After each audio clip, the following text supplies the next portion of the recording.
Game number 1, ladies and gentlemen. Division S, nothing left against Go Next. This is going to be a great series, and for weird reasons, so bear with me here for a second. Now, first of all, when you look at Go Next, they haven't actually won a match yet in Division S. We take it a little bit further. They haven't won a single map yet in Division S. And all of you who are actually regularly watching my content either on Twitch or on YouTube are currently probably looking at the screen and like, wait a second, wait, what? Are you sure? Because they play pretty well. And yeah, indeed they do. They put Granite Gaming to a point on Towers of Doom where they were ahead with 22 to 2 shots on the core. And somehow Go Next still lost. And I feel like they improve from week to week and they get better and better and better. The last time that they actually played in the Master Clash tournament, they took down several Division S teams. But in Division S itself, they just can't win. And I don't know why that is. Like, they always have great games, but they just, for some reason, can never get the W. Nothing left, on the other hand, they've lost nothing except against a series against Granite Gaming. So they're currently number 2 in the standings, and it is an interesting one for sure. Because, well, we have Tracer banned out, and we have DAB on the other side, so like, duh, obviously you ban out Tracer. Anubra gets banned, so does Anna. Volskaya Foundry is our first map. It is a best of 5 series here, obviously. And we have Garrosh taken out too. Had a couple of really cool games actually by Wit in the past on Garrosh. He plays a lot of Johanna as well, but his Garrosh performance on a lot of the maps was pretty solid. So I'm a bit curious to see how this is going to work out this time. We have, first of all, we have my F open, so Kelvin immediately jumps on the chance of taking my F, especially before Blikidney takes that. But then let's not forget who else is open. It's Zeratul, our Protoss bad boy. And that could very well now lead us into another Podibos or Blikidney Zeratul. Both of them actually played that hero recently. But what am I saying? Podibos is of course gonna go for Rexar. We're having the man with a mask in again. Sylvanas with a little hoodie there too. And yeah, a lot of grim looking faces on the side of nothing left so far. Rexar on the map, pretty strong. Podibos loves the hero, did even play him in HGC. Not a ton, don't get me wrong, but he played it. Here comes Tyrael for Wit.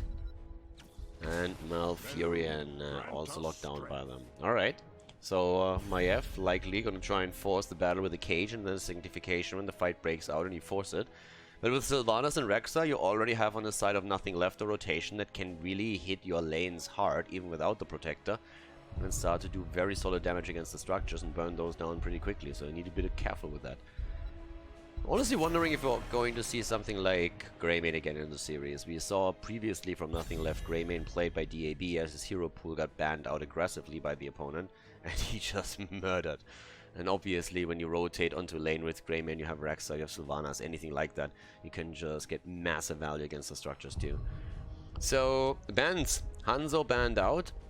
Was actually oftentimes even the first pick for Go Next. We're seeing Jaina taken away. There's no Jaina shenanigans here for Nothing Left. I mean, they have already stuns with Rexar that they could use. Yeah, but I'm a bit curious with the DAB Liming play and the Tyrande stun after Rexar stun. I'm honestly ready for this. I'm honestly ready for this right now. I want to see if Go Next can take a win finally. And again, for them it's probably a bit weird that they go up against Nothing Left right away, because Nothing Left has been playing pretty fantastic. Last picks here. Well. Last rotation. Where's the damage, baby? Junkrat and Taloof on Thrall. Alright, give me that trash lightning. And yeah, come on Thrall, think pink, not blue today. And Nothing Left. What are we hearing from Zadoon? He still needs their main tank here. He can still pick and choose. I mean, even Dibbles is open, like Diablo, Johanna, Imperius if you want him. And Muradin, more stuns, more storm bolts. Ladies and gentlemen, Volskaya Foundry, map number 1, nothing left against Go Next. So let's get ready and jump right into the first game of the best of 5 series. Game number 1, nothing left. Go Next. Well, on the left side of the map, as we're heading into our first game, we're not directly going next. We have Podibos on Rexar, we have Blikidney on his alternate account, causing a little bit of confusion there oftentimes, since he's playing on a Smurf. He's playing Sylvanas here, though. DAB on Liming, Zadoon on Muradin, and Linked on Tyrande. And over on the right side, we're having the red team go next with Toulouf on Thrall. We're having Khaldor on Maiev, Skydogs on Malfurion, Wit on Tyrael, and Zevas on Junkrat. Yeah, still waiting for the talent choice on Thrall, and there it is. Alright, it is time, ladies and gentlemen, for a little bit of Trash Lightning. I like it. Good choice. Needs, of course, to try and get his stacks together here as quickly as he can, but definitely a good choice for the map. I like it a lot. So yeah, let's have a look and see how this is going to plan out for Toulouf with the damage output in the late game. Same goes, of course, also for Sylvanas, for Nekidne, who's going to try and get that together. Here comes the Tether into the root. Nicely follow up by Junkrat, but no kill just yet. Shadow's being thrown out there first and foremost, and we're starting to rotate up to the top lane. Now again, once that we are 1 minute in, obviously they're going to try and make the play for the, well, the play for the turrets, but the first thing that happens is that Muradin goes down. And again, I keep saying it, Go Next is actually really good. These guys are honestly solid, and they get the first blood here, but can they win a map, and can they win a series? That's the big thing. I mean, honestly, think about it for just a second. These guys haven't won a map yet. Not even a single map. And they had it tough. I talked about this in the past, but I want to highlight it again for everybody that tunes in a bit later here. Originally, Go Next wasn't part of Division S. It was all coming through, and then just before the first playday started, coming through, they disbanded. They said, listen, some of us don't want to play anymore. We don't want to play heroes anymore, and we also don't feel it here really as a team right now. So they disbanded and just resigned from the league before the league even started. Fair play from them, making sure that they didn't impact the competition in any way. But that allowed Go Next to claim that spot, since in the qualifiers they were the next in line. But obviously they hadn't even expected to do that, so they hadn't particularly practiced for it or anything. And now all of a sudden they find themselves going up against former pros, and therefore the first few days and weeks went as you would expect. But they are starting to improve, they're improving continuously, and at this point I feel they're definitely ready for a win here. 6 stacks for Thrall so far, finds himself onto the solo lane, but it's against Rexa, so he definitely has stack potential there. When it comes to the items, we're still having the healing beacon on the map. Nobody has really rotated towards that and said, okay, I'm going to try and do anything here. But Toulouf is starting to get a little bit of value here out of his push on play against Rexa down at the bottom of the map. He's currently sitting at 7 stacks and will probably greatly improve that once that we're heading into the objective itself. But of course we have to watch out for that. I mean, same time, we're still seeing DAB starting to take towers down. DAB on his little love cloud. I'm still, like, Link is such a weird and funny guy. Like, I know that in the previous HGC teams, they always had massive banter going on with him.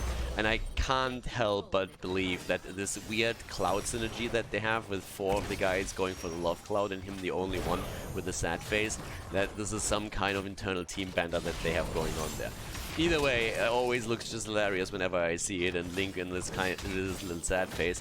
Maybe just the pain that he feels as a support player trying to keep all of the monkeys alive in this game. Maybe that's just it. I mean, either way, now that the first objective is up, we're seeing both of them going in again, both of the teams. And we have Animal Husbandry. Yeah, Bodybors loves Isha. Maybe a little bit too much. So we can argue there, but he still goes for the Animal Husbandry. Level 7 talents on both sides at the same time, and obviously Thrall now getting a little bit more value as he starts to move into the middle. Psst, psst, psst. And bam, 10 stacks, baby. Sitting at 10, and that's only 3-4 minutes into the game. Talking about stacking process, we're having Sylvanas currently sitting at 38 themselves. And now also they're having control taken from the red team. But this is really the time when you try to go for the additional turret, as we've talked about so often. You know, you take them early so they spawn again as the objective is active, and then you get the advantage over your opponent if they neglect to take their own, which in this case, Go Next does. Go Next takes theirs. And they are currently in kills, at least slightly ahead through that 1 kill against the Dune in the earlier stages. making the plays down here again. Another stack coming together for Taluf, as he's obviously going to try and get as much as he can during this objective phase. It's the best option for him to get those stacks, sitting at 12 now. And he's really starting to move in. I mean, he's nearly halfway done with the quest. He's going to get another one out in just a second. There we go. And the longer this fight lasts, the better for Thrall. The more Thrall can poke here, the better the damage output. And I mean, at this point already, he should sit pretty much at the top damage. And yep, he is. 12,000. So highly important that he tries to continue that stacking process once that he has the quest completed. If he can pull that off, he's going to be a menace when it comes to these poke battles. So he's just continuing exactly that. Once more, there's the move, the kill, maybe. Yes, Misha. Oh, the front is completely obliterated. Misha, the first one to fall. Rexa shortly after. And then Diablo is eliminated as well. Which is a weird sentence, because Diablo is not part of this game. Instead, Muradin has fallen. They look nothing alike, also not really playing for the same team or anything. But you got the gist. The front line is down, and so is Sylvanas. She gets taken down with the rotation here. And go next, ladies and gentlemen. Look at them. Absolute bad boys here. They go in, take them down, and they are rocking it. Mid lane is taken apart. The traditional rotation towards the top lane as they're trying to aim for Fort and Fountain. And at the same time, we're seeing Thrall with 15 stack. Nicely done. So this is the moment that's always a little bit dangerous for Go Next when they are ahead in the game. They're basically the anti-Russia team. Does that make them the Americans? I'm not sure. But every single time that they are ahead, it seems like they're losing the game later on. It's the exact opposite from the Russians. Every time they're behind, they are starting to win the game. So we'll see how this goes in the long run, but for now, it's amazing. Let's be honest. I mean, this is a great start. You have a level lead, you have a level 10, you control the map, you got 4 kills in total. This is honestly looking good for them right now. So Thrall continues the stacking process down here against Rex and against Misha. Sits on 16, as I said. Damage is already increasing pretty heavily for him. He's sitting at 17,000 right now. He's definitely a hero that can have a huge impact with that particular setup. If you can stack it, which these days is mainly possible on 2 to 3 maps. Ooh, that hurt. But maybe with the cage, the Tyrael the Tyrael explosion and the follow-up with a Riptire. And that's 3 down to Ronda, and Sylvanas just get popped like pimples. Oh, that was an ugly, ugly fight right there. Not too bad. I mean, that is really not going well. 4, nothing left. A little bit weird, honestly. I mean, you get the kill against Tyrael and then he explodes and the Riptire comes right after. The setup with Maiev in the cage was obviously great too. And in comes Thrall with even more damage. Nicely done and played by them. Stuns come out though. Ooh, Taluf! Oh, the heals were shield there. There we go. Alright, so they're saving Thrall for now. Thrall just on the run. Nobody sprinted a mile as fast as Thrall on this map. But yeah, there was definitely a lot of trade value from Tyrael. It was not quite as epic as when we saw just recently Tyrael take 2 heroes down by himself when he fell. That was still pretty good. And they're continuing the trend. Misha down. Muradin is dead. And this is getting a bit insane. 8 kills against 1. Nearly 2 levels ahead. 1.5. DAB is on the run. Well, boy, you can run, but you can't hide. And eventually you're going to go down. Not even DAB is going to get out of this one, but he threatens a kill for a second against Junkrat. Not really too much there, though. But yeah, this is an absolutely insane setup for them right now. This is honestly crazy. I mean, they are doing so well here. I gotta give a bit of a shout out to Blakitny too, though. 70 stacks currently on Sylvanas. Definitely not absolutely mind-blowing just yet, but it's definitely a really good stacking process for him. And that could be a problem later on. So far, it isn't necessarily, but it could definitely be a problem later on in the game. There's no doubt about that. So yeah, with that said, next objective is of course going to be highly important here for the two of them, for both teams. But right now, you look at the damage output. Thrall continues to perform with the poke, but again, his power spike is going to be the completion of the level 1 quest. And Thunderstorm. Once that he gets Thunderstorm as well. In the meantime, talking Thrall, he goes up against Li Ming down here at the bottom.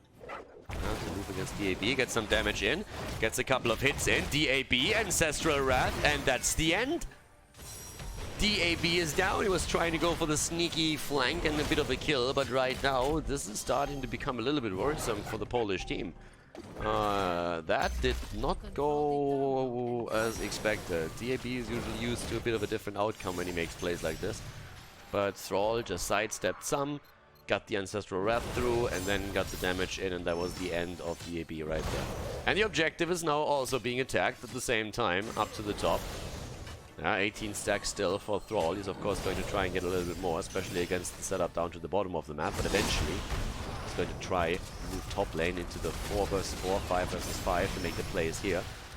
He's currently sitting at 19 stacks, I mean 11, and he will be done with the quest, but it's already progressing.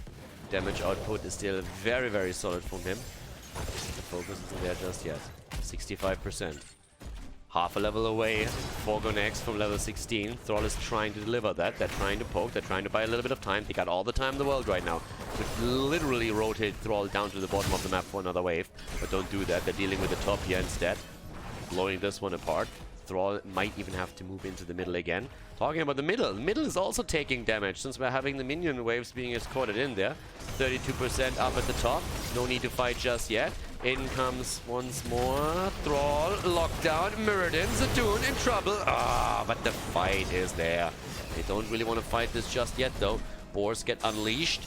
And they're retreating for the time being. They're so close to 16, you don't want to fight it too soon. And there it is, 16, and that's Thunderstorm. And now Thrall is going to have even more synergy with the level 1 and the level 16 talent. And he is going to use that to control them with his CC to get more damage output in. Once again, here's the setup, the damage, starting to get the kill though against Junkrat, as we're all of a sudden seeing nothing left with a comeback attempt here. Going in deep, Sanctification being used, so is the Cage. Maiev with the damage as she goes in and gets the kill against Rexa. The man with the mask is dead. Link should follow, but he gets away. Li Ming is not that lucky though, and they get the kill after kill. Once again, the hits keep coming as Thrall is now sitting on 22 stacks, having an 89 currently for Sylvanas as she's trying to get a counter kill, but that's not happening just yet either. Zaloof still playing it safe here. 12 kills against 2. Zadoon sitting in. There comes the chain lightning once again. Link gets already poked into oblivion, and Wit wants the kill. They're getting the kill against Maiev though. Mirrodin goes down 2, and the double kill against Sylvanas and Toranda. Everybody down, 15 kills against 3, and Go Next is ripping nothing left. A new one. Wit with a beacon sits on the point. They're gonna get the Protector here. 24 stacks for Thrall, who by now has 43,000 damage and is confidently sitting at the #1 spot when it comes to the damage output here. Protector obviously taken. That's a freebie at the top lane. Can move into the middle, drop the second one as well, and then prep the bot lane as you should. Servus at the bottom of the map, on the other hand, barely makes it out as DAB starts coming in. Misha is already sent into the mid lane. The fort gets taken apart, and for Misha that's unbearable to watch. But with Rexa, she's still staying at the bot side and is trying to take this one out. It's not impossible for them to try and defend, but it's going to be rough. Especially since they're playing it well. I mean, they're taking the minions down first. They're waiting for their own wave. They know that they have still more time. 45 seconds is plenty. So easy, slow-paced push here. Now making sure that they get the value. And Zaloof keeps poking. Zaloof keeps poking. Here's the Boars again. Here comes the attempt for the flank. The attempt for a kill. Talking kill. Feign death saves Rexa for a moment. Thrall is about to fall and gets even more damage out. DAB on 10 hit points and actually gets taken apart too. Zaloof now on the move back again. Didn't fall against the Sylvanas approach. Now we're having Mirrodin also on the run. Mirrodin against Zaloof. Stormbolt hits. The Wolf didn't connect. They're not chasing him down. Instead, they're going straight for the fort of the bot lane. 70 kills against 3 now. And they are looking absolutely fantastic at this point. Great performance here as well again. Taking the bottom fort and fountain down is incredibly important if you want to prep for the third objective. So that's what they're currently doing here. Making sure that with the next objective they have easier time as those protectors stack scale very, very heavily. You want to get the third one. And yeah, that was a great play by them, making sure that they have everything set up for the next. They have taken down every single fort. So far, so good. Nicely done at this point. 25 stacks also for Thrall, so he's definitely increasing there. 106 stacks for Sylvanas, 15 on Muradin, so he's still a bit away from completing his own baseline quest and getting the cooldown reduction on the auto attacks. But of course, Nothing Left has now another problem to face, and that's the upcoming level 20 for their opponent. It's going to be the important part here. Honestly, curious to see if Nothing Left can come back into this. This is really the moment when if I'm Go Next, I would be a little bit worried, because they've been in this spot a couple of times and then they lost the game at the end after all. Late game decision making was always a little bit weird from them and not decisive enough. This time they have that 20 and they can literally make the plays around that, trying to steal all of the items away, and that's exactly what they should do. They're going for the beacon first, getting up the turret down to the bottom of the map, but claiming a second healing beacon, which is also highly important here, of course. But with the 20 talents, they could in theory even attempt to push in the walls at the keep slightly to make the push with the protector, always assuming they get it a little bit easier for themselves now. So now that they go for another turret, it means that we have 2 healing beacons and a single turret in their hands, so triple items for them. Down to the bottom of the map, DAB is actually still sitting here, needs to be very careful right now. It's not like he's gonna be found out unless he reveals himself, but he's able to sneak out anyways. Shouldn't really be a problem for him unless Maiev catches him. Yeah, and Maiev, guess what? Maiev does catch him. So DAB down, and that needs to be the wall. At this point, with again, with Li Ming dead and no resets, that could even be keep. Honestly, it should be keep. I mean, right now, you really want to make sure that you're getting the pressure going.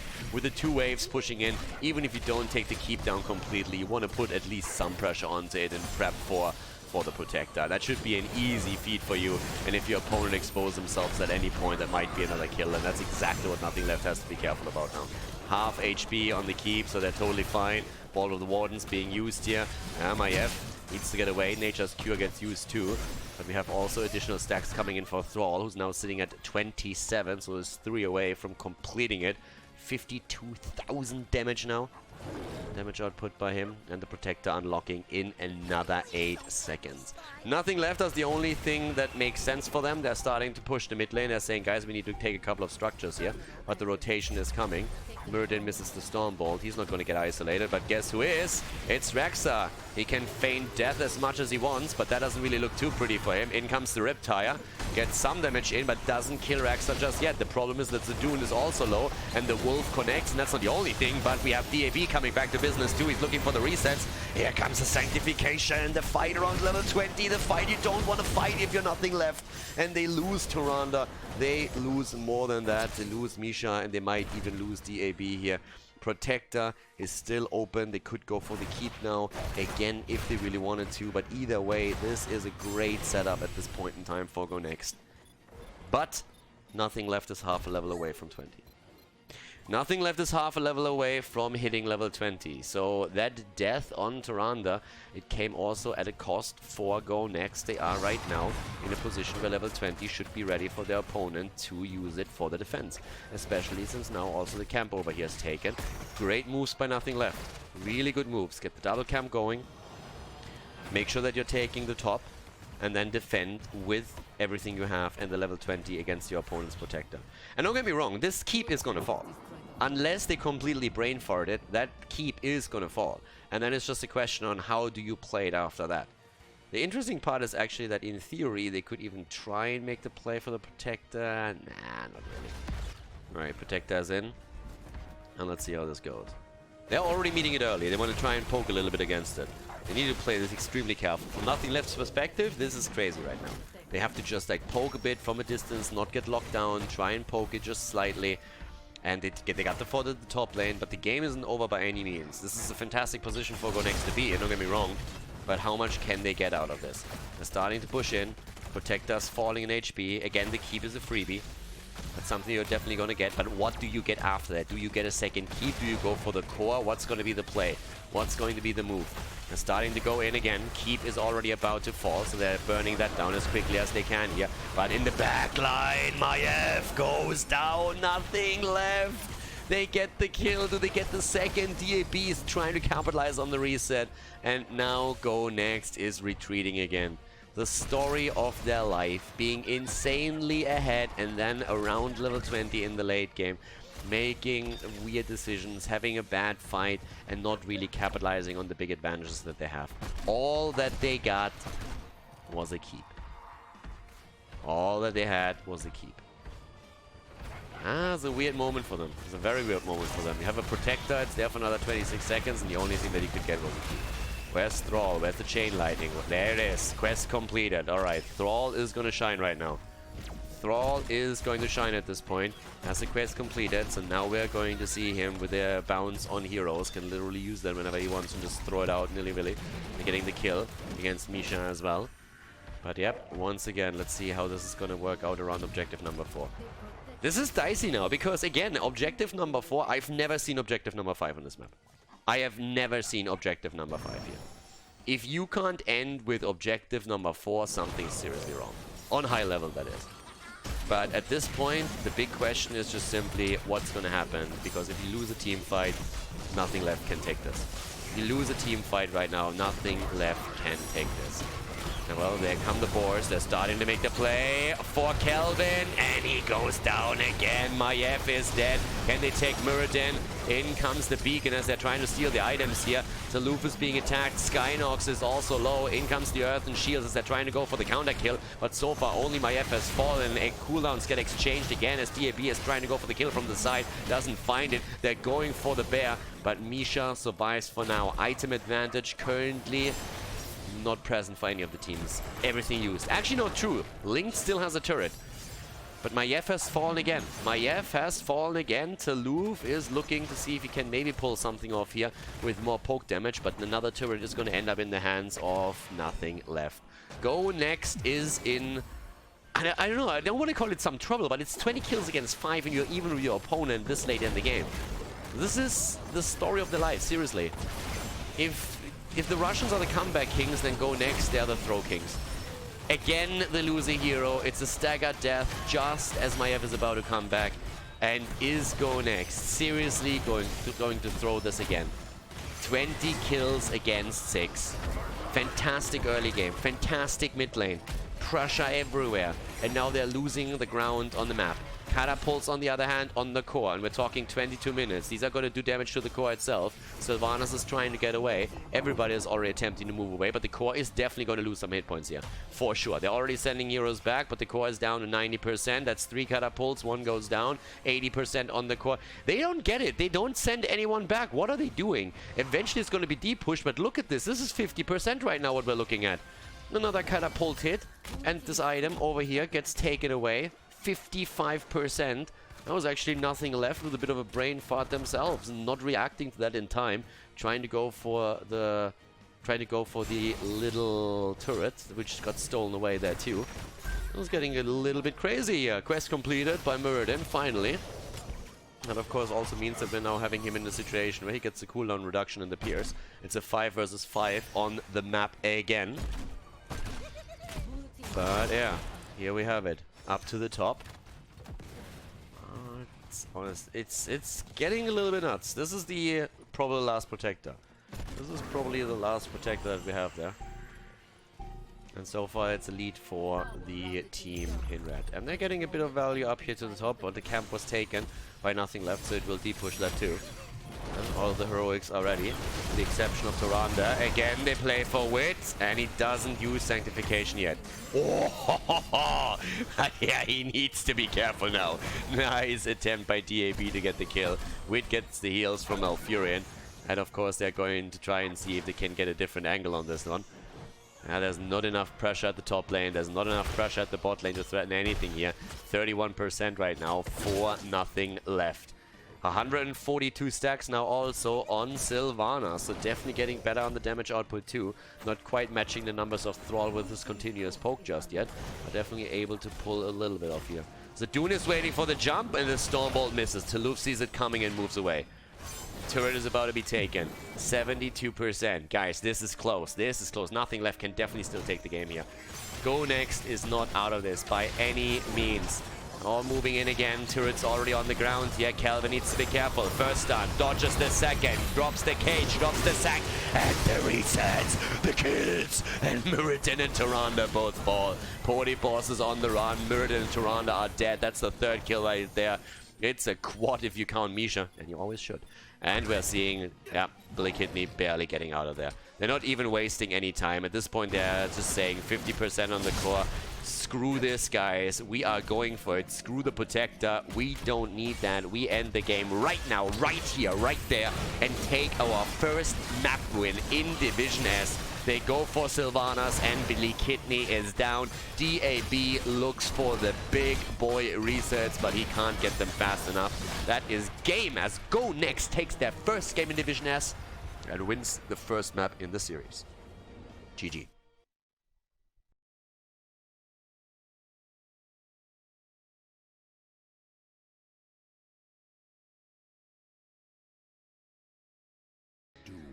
There we go, everybody. Game on, as finally nothing left has won a map, and they're obviously going to try and win a series now. Towers of Doom is our map number 2, and Go Next is ahead. But obviously, there's still the elephant in the room. Go Next had 15 kills to... Sorry, they had 20 kills to 5, and they still had a good chance of losing the game there. So they seem to struggle in the late game to just end the game, just generally speaking. When they're massively ahead, they seem to be in a spot where they have a real big problems with this. Alright, Go Next against nothing left, Towers of Doom, and we have Tracer banned out again. We have Anna and also Garrosh taken apart immediately. And let's see how we are heading into especially first pick territory, because I want to see what is getting locked down here by nothing left. Keep in mind, Zeratul wasn't actually taken in the last series at all. So we had him up, it wasn't claimed. There we have him, immediately taken. What's the reaction? Where do Diablo and Jaina land now that we have Zeratul taken? We have obviously already seen that there's a massive amount of plays that you can make with Zeratul even outside of combos, but the Wombo is always a nice asset to have, and if you can set it up with a good Void Prison, there's usually death and decay everywhere. So right now, what are we going to have? What's going to be the picks? And Nuburak and Jaina are getting picked here. Nice. Diablo, in this case, still open and to be taken for nothing left if they want the combo with the Apocalypse. But let's have a look at their picks here. I mean, with the Nuburak, also you have to think a bit about how do we play around Tyrande and Malfurion. Do we pick one, ban the other? Do we allow them to go through? Anna is already banned out, so you're not really worrying too much about the nano boost on Jaina here. There's the Tyrande pick, and we're actually seeing the Dune on Johanna. What's the ban? Is Malfurion going to get banned by them? Are they trying to deny the synergies with the Nuburak and Jaina to make sure that there is not so much of a burst combo available for Go Next? Or is it a bit of a different approach? Especially considering that we're actually seeing Toulouse a lot on Malfurion. So that's another thing to consider here too. So from my perspective, I'm looking at this and I'm saying, well, if you don't ban the off lane because you're worried about something there, then make sure that you get Malfurion out of the mix, because that's probably your best bet. But Go Next with the ban on Abathar. Not a bad idea, considering that there's a Zeratul on the other side, and you want to make sure that he's not going to get even more kill potential with a symbiote on his head. Li Ming gets banned out. Okay, they leave Malfurion open, and I would be shocked if it isn't taken by Go Next here, considering the heroes that are still available. European meta is quite stable when it comes to a lot of the picks, especially on the support role. If you look towards the Chinese, then you see all kinds of shit that get picked there. I mean, it's honestly crazy. They're all over the place. Like, China is very weird when it comes to the support stuff. We've been casting so much Gold League right now, and the picks that you see there in support, I mean, they have literally everything. First picks into Alexstrasza occasionally, when Alexstrasza in the European realm isn't even looked at. I mean, not even on Infernal Shrines do we see a pick normally, unless you have a massive focus on supports in the ban patterns. Genji taken. And there is the Hanzo pick. Hanzo and the Haka, so adding a global to the mix too. And having Hanzo with the arrow. Last pick, we still need an off lane on the side of Go Next.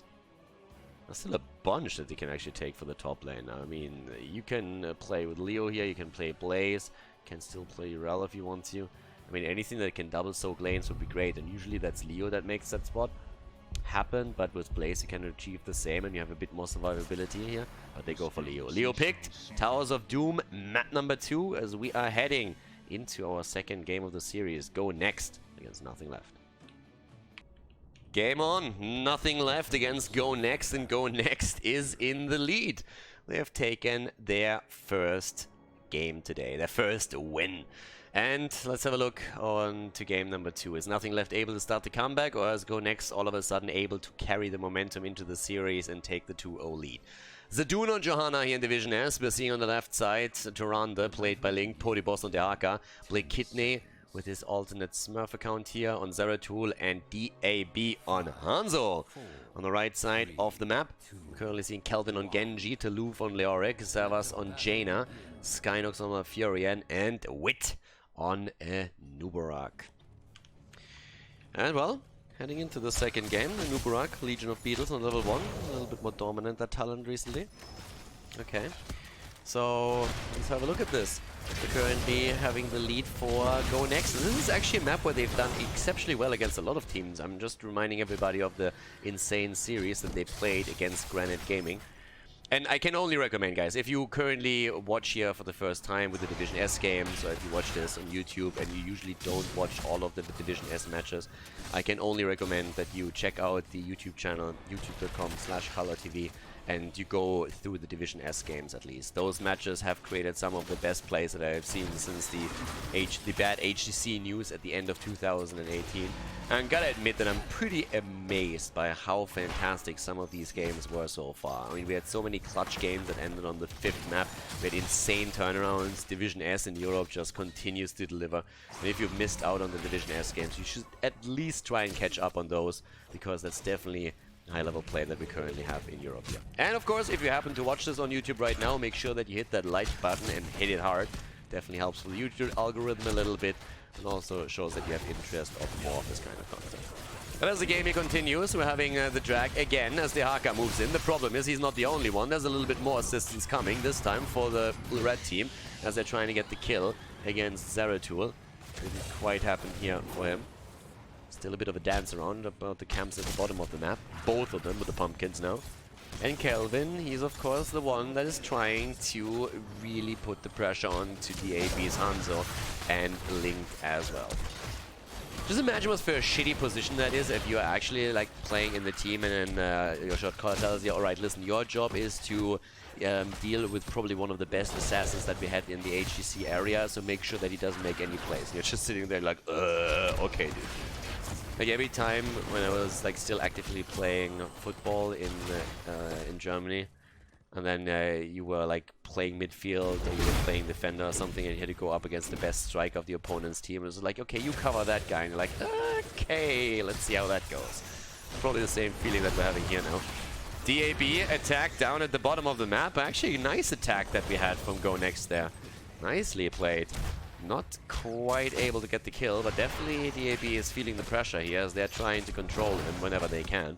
It's a little bit of a weird focus. I mean, they have to really watch out for Blikitny on his Zeratul as well, especially once that level 10 abilities are in. That Void Prison is always a huge threat, so you have to make sure that you're not falling into that trap by just stacking 3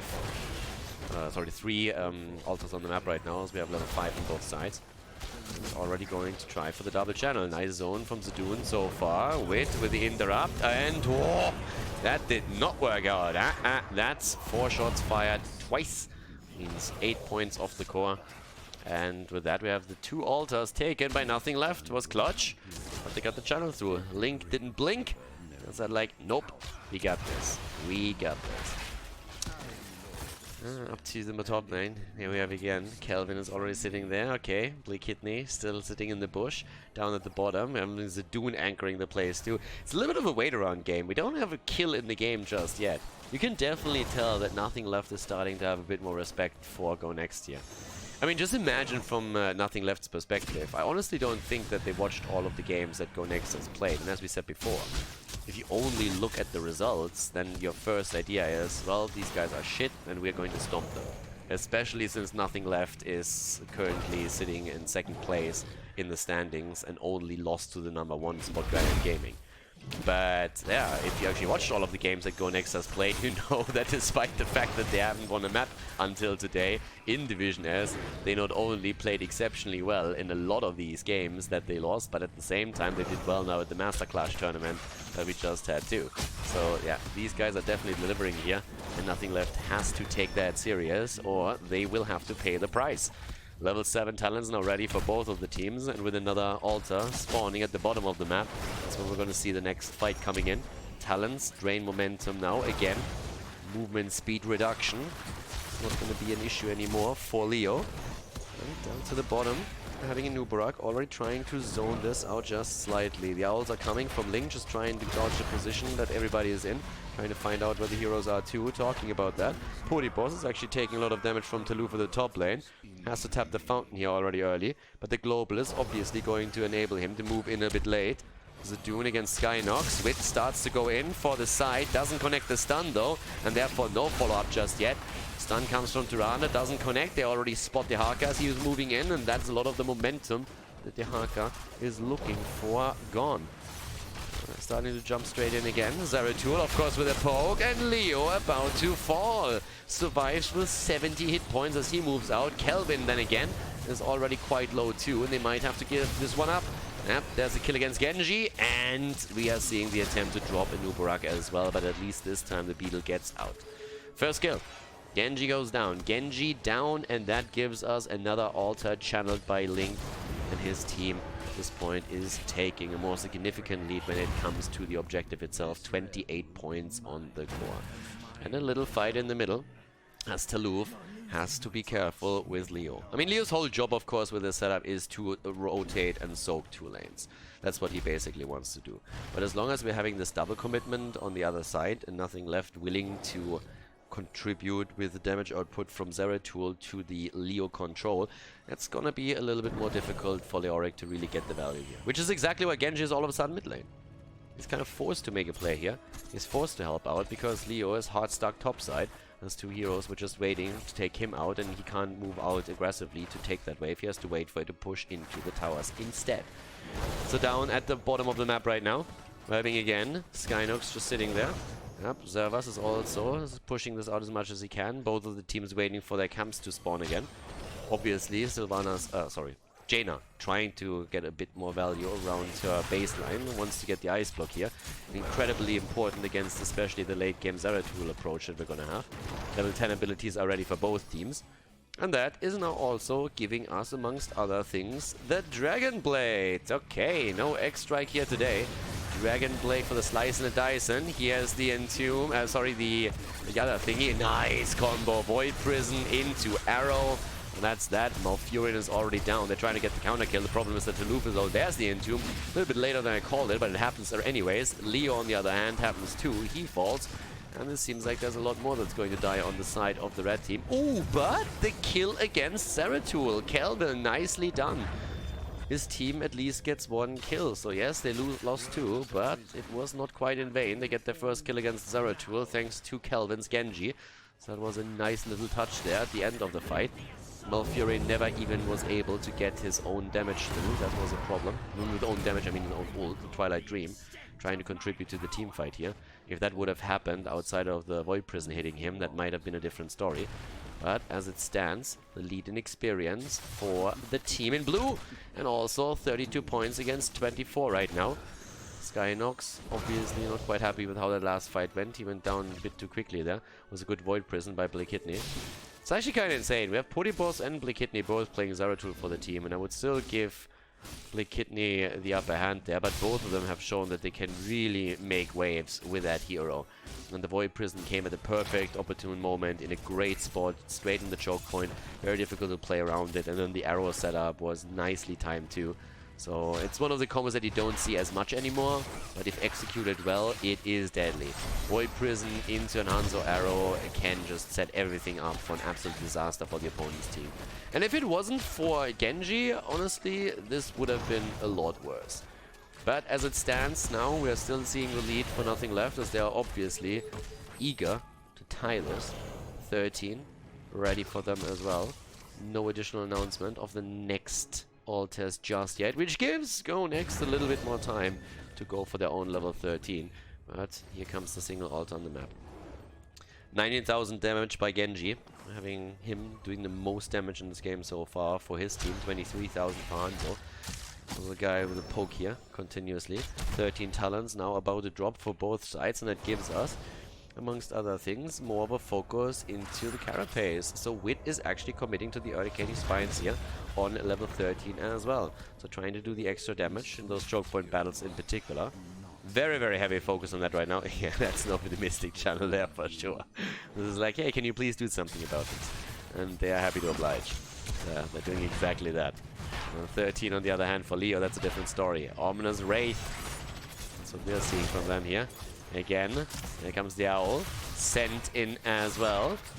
And there comes Zeratul again. Zeratul looking for Malfurion the entire time. Locked down. Oh, nice! Well played. This time Skynox is going for the fuck you moment as he drops the Twilight Dream, and Jaina is there and ready, and here comes the Entomb and the Blade. Yeah, double kill against Hanzo and Johanna. Full triple, baby, as they're going straight in for a push at the bot lane. That was really well done by Skynox and Jaina. I mean, Malfurion needed help. Jaina was ready. She said, boy, just lock him down once, drop that Twilight Dream, and then we're gonna get that guy. And they just murdered Zeratul there. Really nicely played by them. Not quite agreeing necessarily with the timing of the thing, but, well, they actually, to be honest, it was probably a better move. 28 points now in the core for nothing left. And at the same time, they get the bottom bell tower. Nicely played here. Arrow comes through, hits 3, and immediately Wit is saying like, okay, if you want to fight, let's fight. Like, walk into my stun, baby. I just dare you. And the Hakas was like, I had enough of a beating in the last few seconds, so we'll postpone this a little bit. Yeah, a pretty nice fight here from Go Next. Really well done by them. So that's actually really well done by them. The problem is they're not really defending the bot lane here. So if they want to hold on to that control a bit longer, then they need to also make a bit of a play. Calvin's moving in, but as you can see, that is already nearly a reclaim of that bell tower. It's honestly a bit of a problem. This is a bit of a misplay. I mean, again, if you have bot lane control, you're trying to hold on to that a bit longer and giving your opponent a free approach onto that. It's a bit dicey. They didn't really get a lot out of this. They got the one camp there, but they could have just got Jaina to take care of it. Maybe 2 heroes, but with all of them moving away, there was just no problem for nothing left to move in and drop severe damage already onto the bell tower. So at the end of the game, bottom line is this one is going to be retaken. This is not going to play a role anymore. And that is a bit problematic. It's, again, not the end of the day, but that's another advantage that Go Next had that just gave up too willingly. So now we have 16 versus 16 talent. That also gives us Void Slash. It gives us also the Numbing Blast. And talking about Jaina, she's nearly completed her baseline, which means that we're soon looking at a good old Ice Block being available for her. But amongst other things, Malfurion now also with the Moonlit Harmony. There's a little bit of additional heals here. Should definitely be great for them. We go for the double altar right now. Zadoon wants the interrupt, gets the interrupt. Zeratul is there too. Exchange at the top left, top right as the triple altar phase continues. The Haka comes in. Arrow is missing completely. And that might be the signal for nothing left to actually retreat here. They're locking down. The Haka. The Haka. A little bit of shakalaka. The Haka gets taken down. And there is the Twilight Dream against Jojo. The double kill. Go Next, they just absolutely are able to surprise here again. They take 4 heroes down and exactly, do not channel this yet. Take the bottom first and then you can go for the channel here. 4 heroes eliminated, great play by Go Next. Nothing left, definitely in trouble here. And you can tell that Go Next is just improving, and improving. Great play here by them. They're able to get the quick hit against the bell tower. And now they're going to get 5 points onto the core, which means that they're actually taking the lead. They're taking the lead on the objective. They've long taken the lead in experience thanks to all the kills. I mean, they're looking at 8 kills against 3. But that's 5 shots fired here right now. They're moving into the middle to drop another bell tower. And all of a sudden, we're talking momentum, baby. We are talking real momentum here. The only problem that we have with Go Next is the late game. Their mid-game, their early game is starting to get stronger and stronger and stronger. It's this decision-making in the late game where they struggle still a bit. They won it on the last map, don't get me wrong, they won Volskaya Foundry. But it's literally the first map that they ever won in Division S, and even this one was a lot closer than it should have been. Now they're making their move towards the bottom of the map again to try and see if they can maybe defend this and maybe even claim a kill. Zeratul, the balls of steel here, sitting in the bush and saying like, I'm not gonna move, that stun might hit it. Oh, the ice block saves her. Nope, it doesn't. Oh, that was a weird one. That was a shitty spot Jaina to try and hide. That was a really bad spot. I'm actually surprised that he didn't realize he could not move into that spot. He must have at some point just realized, well, this is a little bit weird. Like, why can't I move into this? Like, oh shit. And then all of a sudden it was just Split Kidney saying, guys, I'm not quite sure what's happening here, but I don't think he knows I'm standing right next to him. And that's the kill right there. Easiest kill of Zerathul's life. So Jaina is now just before level 20 is hit by Go Next, and now we have a double altar on the map too. The bottom bell tower has also been reclaimed. So it's a bit of an awkward situation. Zerathul is still sitting there. Wit realizes that something is happening. Well, maybe not. Zerathul is just sitting in the corner the entire time and is saying, "Hey guys, they're gonna run into me." And there is the kill against Malfurion. Staggered deaths. Did I just talk about how... Yeah, it was a good idea, but still. Did I just talk about how in the late game, Go Next oftentimes has trouble? Didn't I just talk about that? We're seeing it again. Staggered deaths, double shots fired here from 2 altars, and all of a sudden what was a lead is again a disadvantage. 12 against 19, and we're having 20 soon gonna drop into the hands of nothing left as well. Yeah, this game isn't over yet. I feel like I've said the sentence before. So all of a sudden, still with 2 of the bell towers being pretty low on the side of nothing left, Go Next needs another fight. They need another fight and need another big one. Okay, let's have a look at this. Again, moving straight through the bot lane here, trying to claim a bell tower this time. Nothing left is attempting to build up the momentum, and since Malfurion is still missing, they know that nobody can seriously threaten them here in a 5 versus 5 setup. Yaga can of course always burrow in. They're even having the shots here. One makes it through, and that means there's another threat already approaching on the horizon with both teams now on level 20. Okay. So, let's have a bit of a look at the bot lane pressure now. Go Next is now in a spot where they're saying, okay guys, we have to do it again. By the way, Leo is getting a massive amount of value topside the entire time. He's really going to get this eventually. So that's something for sure. But down to the bottom of the map. That's where the... Look at how different this is. Now that we're having nothing left, actually taking a bell tower, they're defending all of this right now. They're setting up a defense and they're saying, like, this is ours. If you want to have it, you have to fight for it. But you're not going to get a free shot at it. So definitely a different approach here for nothing left when they have bottom bell tower control than from Go Next, who are willing to give the position up a lot easier. This one nearly taken. I mean, again, it's so low. But the 5-man is now wrapping around. They're looking for it. They're looking for the opportunity. Here comes the Twilight Dream again, and the kill against Zerathul. Zerathul is dead, and they get Tyrande as well. The team fight is there, and now they're obviously going to try and take more. Already the fight just underneath the bell tower.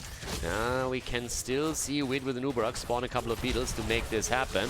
In comes the attempt against Tanzo. He's down. Zaduno's Johanna is also in trouble. Those are even staggered deaths that we're seeing right now. And with that, they get another kill, easy peasy. That should also be a bell tower that they can reclaim. Yeah, Leo's making it to the top lane to get another one. They got time now. They got time. Don't you dare to channel this. Wait, get your pest. Thank you. Ooh, okay, 1 bell tower taken. Leo moves to the top. That's another one. So then you get another shot in. Okay. Genji is even trying to get the middle here. Needs to make sure that he doesn't get dragged, but even that doesn't do anything. So 1 taken, 2nd taken. Now you can channel. There we go. That's my boys. Okay, so with that, we're having 6 shots fired, and all of a sudden we're talking even game again. 13 against 12, right there. And they're already trying to go for the barrage. They're heavily pushing the bot lane right now. They want to go for the massive barrage and shots. And they're actually getting a few out of this, at least. At least if Wit is starting to move in. Yeah, they need a couple more beetles to soak the shots here. And they're going to get this. So they're going to get a few extra shots out of this. And there's even more coming. I mean, there's pumpkins coming now, too. Up to the top lane, there's the defense. First shot already gets fired. They're trying to defend it for as long as they can. They have a buried alive here too. Connected against 2. 2nd shot gets fired. Pumpkins at the bot lane make it in as well. They need to retrieve those heroes though. And the pumpkins aren't going to make it through any second. 1, 2. Okay, that's the quad down to 10, to 9. Here comes the Void. And the hit against Genji. And he is down. Genji is dead, and the boss immediately gets taken by nothing left. They're starting to fight this one back, but with Genji gone, you have a problem, and you know it too. They're trying to get another set of pumpkins in. That should be an easy one for them as well. That's another 3 shots fired up here to the top. The boss is taken. That's 4. 3 points here. 6 against 8 right now. Ah, not even that. Yeah, sorry. Still 6 against 8. But they're reclaiming this. So defending the top lane the way that they did, that was a little bit close. But this is actually starting to get absolutely nuts. This is down to the wire right now. And we have 5 bell towers against 3. 28 seconds for Genji. 21 seconds until this altar is back. Even exchanging altars would be a disadvantage for nothing left. They're already behind, and it's 5 shots fired against them. It wouldn't end the game right away, but they would be down to a single point on the core. So we gotta be careful here. Wit also has to be careful. I have, like, dude, you are really venturing in dangerous territory considering that you guys do not have Genji on the map. Yes, Dehaka's at the bot lane, but guess what Dehaka can do? He's global, baby. There's the shots fired and exchange, and that's 1 point on the core against 5. Whew. Alright, rotating bot lane right now. They're trying to reclaim the bell tower here. Yeah, we are talking photo finish. We are talking photo finish in this game. Bell tower is taken, and with 12 kills to 7, Go Next has to do it once again. It doesn't matter anymore how many bell towers you hold. It's literally just one of these moments when it's like, if we get one shot in, just one. Get us one altar, anything, and we can make the plays here. They can't lose any heroes now. That's the important part. They can't lose any of the heroes. They have to be careful around that. This is coming down to a last and final fight. And obviously Zeratul is going to attempt to set it up. He's going to look for that Void Prison. They need to try and hit that Malfurion Twilight Dream again. Because I gotta be honest, Malfurion has played pretty amazing with those Twilight Dreams. I mean, he has hit so many that led to immediate kills right after. It's honestly impressive. Bell Tower at the top lane, also in trouble. Not going to play a role if it's taken even. At least not for now, since there's also no pressure through the camp at the top. It just has been taken, so it's only going to be coming up in 2 minutes again. Bot lane, on the other hand, is the poke already. Everybody moving away. Ooh, Jaina, yeah, you need to be careful, girl. Alright, double altar. Double altar. Bottom still holding for now. They're going in deep. Void Prison is set up. Where's the arrow? Where's the arrow? No arrow this time. Void Prison with no value. No value Void Prison, and that's a problem. That's a problem. They were trying to go for it. Dehaka uses ult. There's the ult being used, and nothing else on the other side. Here comes the Buried Alive. Not sure that was the best one, but then comes the Cocoon and the Ice Block as Jaina barely gets out with the blink. The turnaround attempt, the Twilight Dream, and down goes Dehaka. And Genji with the Dragon Blade. The dragon becomes me as he goes in for the kills against Zeratul and against Dehaka. The double channel as the game ends in favor of Go Next. A 2-0 lead in this series against nothing left in Division S. GG and well played.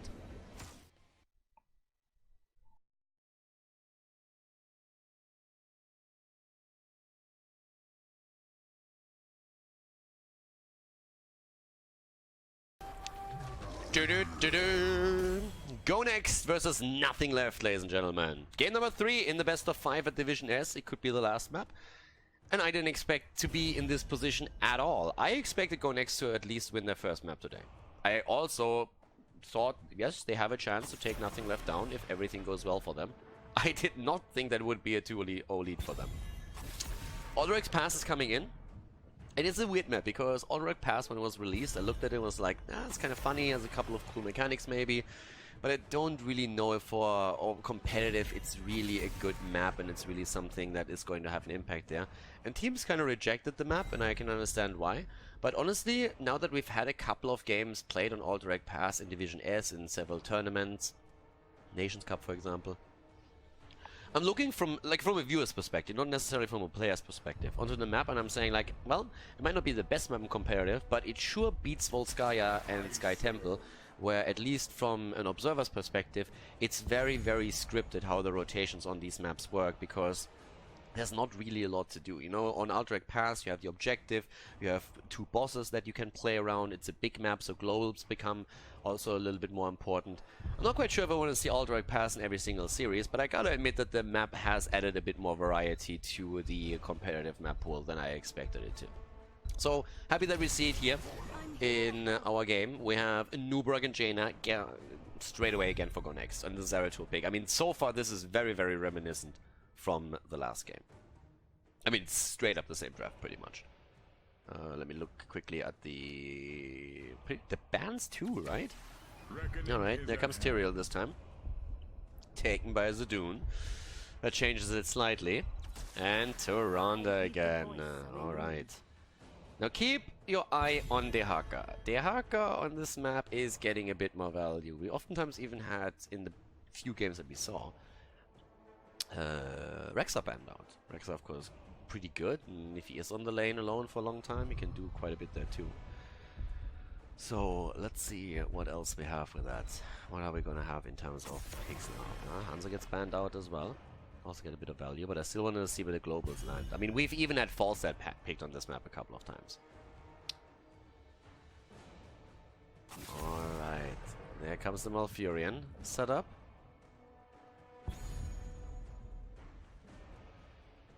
Malfurion is a ban that in the last draft already I said would be worth it for nothing left. Because you have Ana banned out already, you pick Tyrande, and Nubarak wants someone to follow up on his stun, so Malfurion works well with that, and Skynox picks Malfurion the entire time, so that they this time make the adjustment is something that I actually like. Also, the Twilight Dream murdered them in the previous game. There's Dehaka, and we have Thrall. And that immediately leads me to believe that we might see Trash Lightning again. There is a lot of fighting around the objective itself, those prison camps where you might be able to get an easier stacking time with the hero, so that would work. And you have a dedicated solo laner in Dehaka this time, so you can run Thrall in the 4-man. Yeah, if you're a Thrall player that has to play the solo lane, go for Echo of Elements. It's still a fantastic talent, it's amazing. And there are only certain maps where Thrall really gets the value out. Arthas comes in and so does Li Ming, so once again we're seeing DAB here on the reset hero, and we have Zeratul for Kidney. It's dangerous for sure. And let's see, last pick for Go Next. It could be the last map, it could literally be the last map. But nothing left obviously is going to try and make sure that they're going to start a comeback here.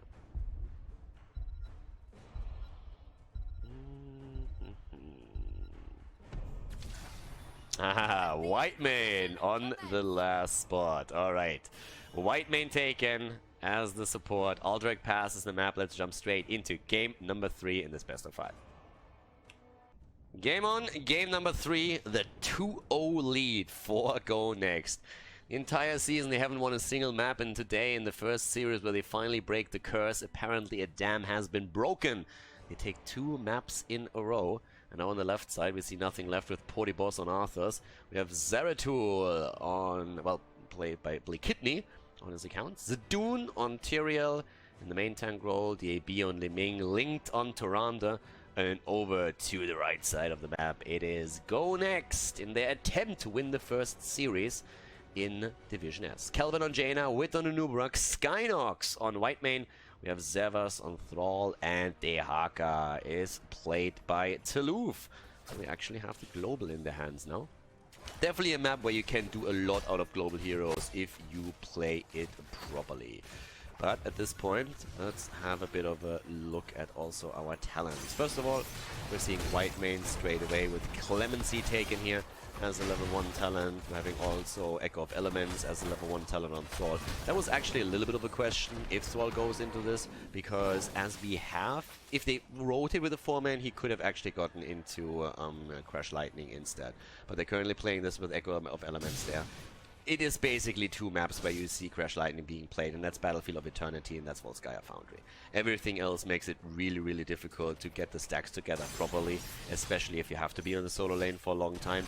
I could have maybe seen them try it here, because around the objective fights you have at least a lot of mostly hero battles where you could stack it faster, but it's probably still a bit of a stretch to expect to get too much value out of it. So if you go instead into your Echo of Elements, you just get the good old value out of it. It's still the go-to talent for Thrall on level 1. I mean, this is just a thing.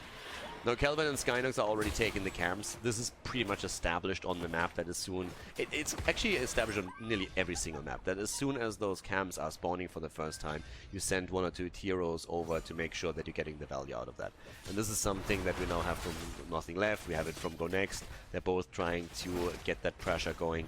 In the meantime, we have to keep a bit of an eye out for Yaka. He's the one who will eventually start to make a kill happen by simply rotating in. But it's always a question of when can you do this, because if your opponent just keeps pushing the lanes out too quickly and then you move down to a lane, it still can be advantageous for you, but you're under a lot of pressure to actually get the kill. Because if you don't, then you global onto a lane, you use that, you lose experience on the other side of the map, and you don't get any value out of it if you don't hit the kill. So it's always a bit tricky, so you need to really time that properly. With that said, level 4 talents in on both sides now. Thrall is also doing fairly well with the stacks, currently sitting at 12 already. We're also seeing, well, it's 2 minutes into the game right now. Gets 1, gets 2, sitting at 14 right now. And a bit of a flank here from Wit in the mid lane, because they're trying to get more damage out of that too. Jaina is of course working on the baseline. For her, again, as in the last game, it's going to be highly important to get access to the ice block, which she gets as a quest reward here, because if not, then Li Ming and Zeratul are completely going to destroy here. Now, as the objective spawns, one of the things that we have actually seen sometimes on the map is that the objective doesn't get focused early on. Simply because a lot of the teams have said, well, it's too easy to interrupt it, it's tough to take it right now, unless we're sneaking it, we just don't go for it early on. And in this case, Wit is actually sneaking it. Now, he's not going to get too much out of that, but he is going to get a few seconds off the timer. Nothing insane, but he gets it for free, so that's fine. Thrall has completed his level 1, 3 minutes in. Pretty quick one for him. That's not too bad. Mana tied on level 4 again, and DAB does what DAB does. He starts to send volley after volley against the towers themselves and take them down as early as they can. So that's what we're currently seeing down here at the bottom of the map. Once again, move in approach. As we have Wit and Servas trying to get their setup. Trying to defend the mid lane here in particular against the camp that's pushing in too. But as you can see, the objective isn't really focused yet. Now that level 7 is in, it's a bit of a different story. DAB gets locked down by a wolf, but can dodge the stun from a Nubarak. And has his Calamity, of course, right now. Again, the push into the objective. And now this is where Dehaka is going to start and get some value. But this is really the moment where you have to judge, okay, when are we going to make our play? Because the objective is currently rolling for the team in blue. And it's about to be reclaimed here as the channel comes in. But only stopped, so they're interrupting him over and over. There's the move though. Dehaka got one wave at the bottom, moves in, they reclaim the objective control. DAB is in trouble a little bit, gets the heals from Linked, but that drag against Tyrael, and Zadoon goes down.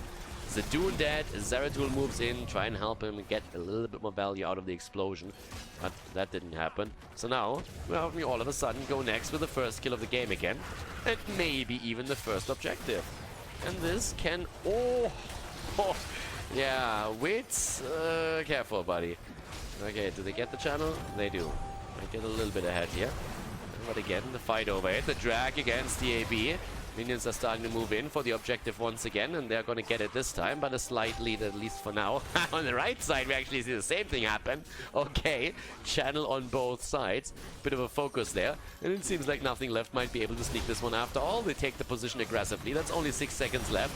Kelvin is about to go down. Yep, there's the lockdown, and that is objective number 1. Nicely done.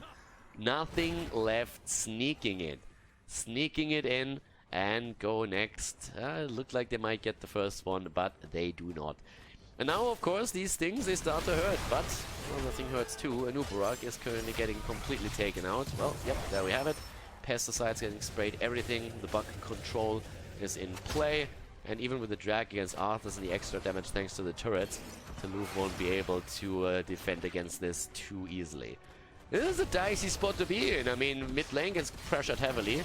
As you see, those get... Yeah, I mean, again, those Raiders do a ton of work here, as they're already starting to move straight to the middle, through the bot lane. Those beasts are really strong, and this is going to be a massive lead for Nothing Left right now, especially since Anubarak was dead at the time, so he couldn't even help. Now level 10 abilities are so close, they can even use those to pressure a little bit more aggressively. Yeah, one in the middle is already down the fort. Up at the top, the wall has taken damage, the fort has taken damage. There's at least a rotation towards Arthas, trying to take him down. The drag connects as well. And gets the root through, and Zadoon is also starting to make his way in, and Zadoon is not alone. In comes Linked, gets the first stun. Wit gets lasered, but survives for now. With level 10 abilities there, if they would have dropped a little bit quicker, they might have been able to set something up around the Void Prison, but it's already bad enough as it stands. So yeah, nice lead done on the side of Nothing Left. They're really trying to come back into this now. I'm playing this pretty nicely. I mean, of course, with Zeratul up at the top against Savas, he has to be slightly careful. There's too much poke, and the self-sustain of Thrall is something that Zeratul is going to have a tough time meeting if he goes toe-to-toe with a hero. Level 10 abilities on both sides now. But definitely the map opened up a little bit in favor of Nothing Left. And Tyrande has actually not taken her ult yet, and neither has Arthur's. I mean, I would be kind of shocked to see anything else. But especially Army from Arthur's, and yep, connects to it.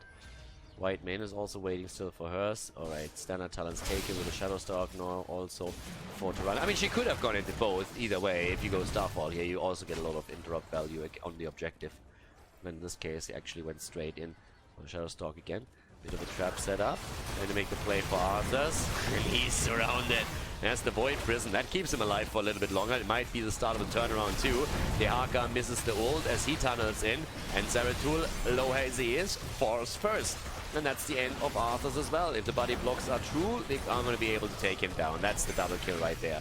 Wit is attempting to block them down a little bit harder, but Link is covering the retreat with another quick stun on Tyrande and gets it against Dehaka. So now we're having two heroes again eliminated. Nonex is definitely working hard to make sure that they don't have to play a fourth map today. Kelvin is moving back. Objective is up on the map. Heroes, obviously, with the low death timers are also about to enter the arena again.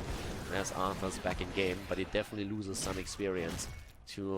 It's lost EXP to Nothing Left since they can't catch all of the XP that pushes into the towers. And obviously there could also now be an approach for the objective. They have to defend the mid lane first, which is exactly what we just saw. Zeratul top side catches XP. It's 13 that's on the line. You don't want to go up against an opponent that has the talent advantage over you.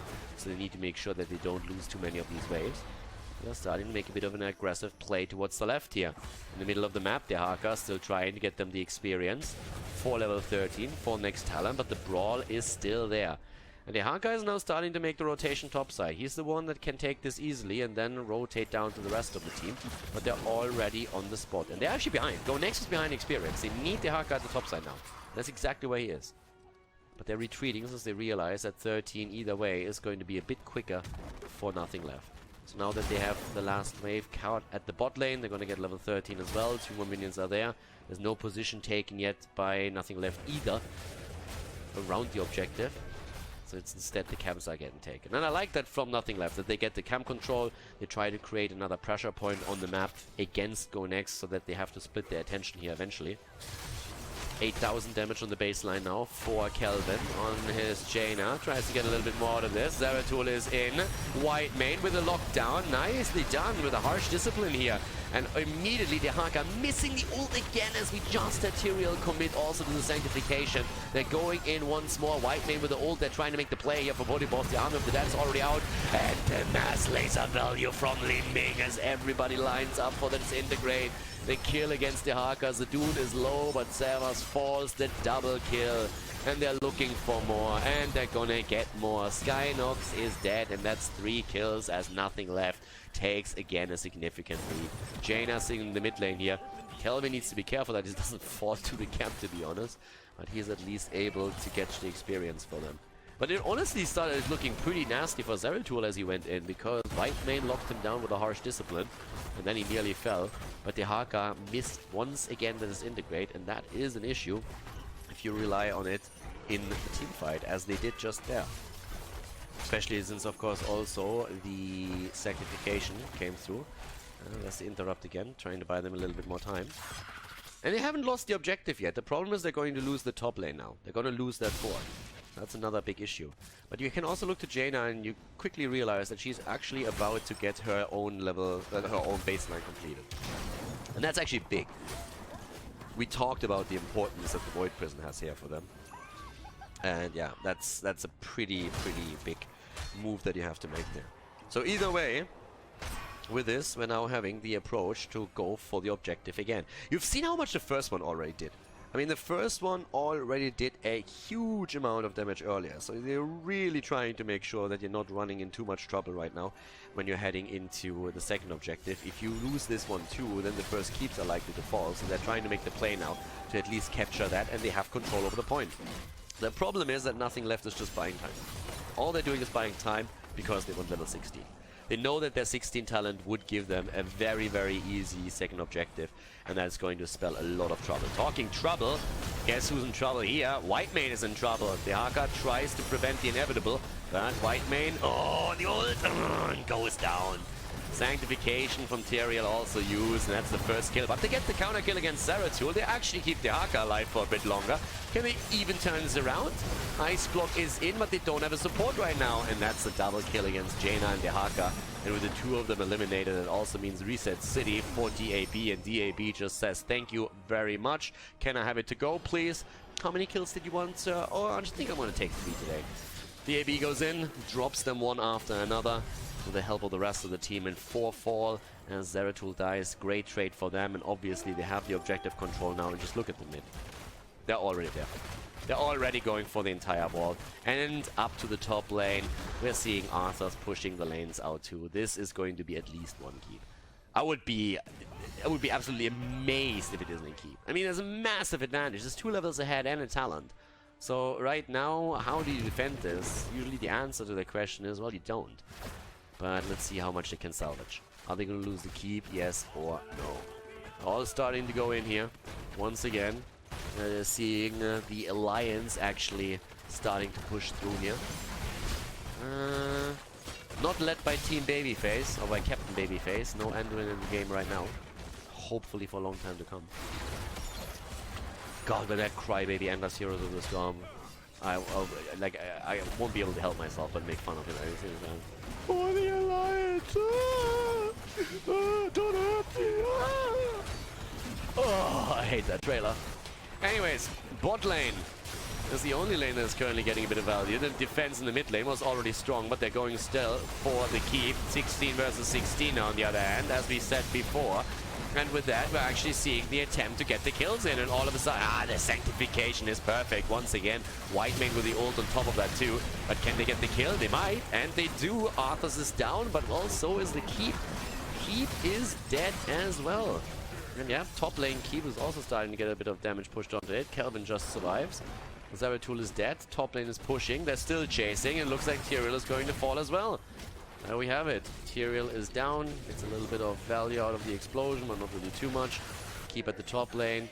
That's interestingly enough not taking any damage whatsoever. The wall has fallen, but that's about it. Core itself has taken a bit of damage too, but obviously regenerates very, very quickly here. And so at the end of the day, after the objective, we still have the lead in experience. And we have also the boss at the bot lane about reclaimed.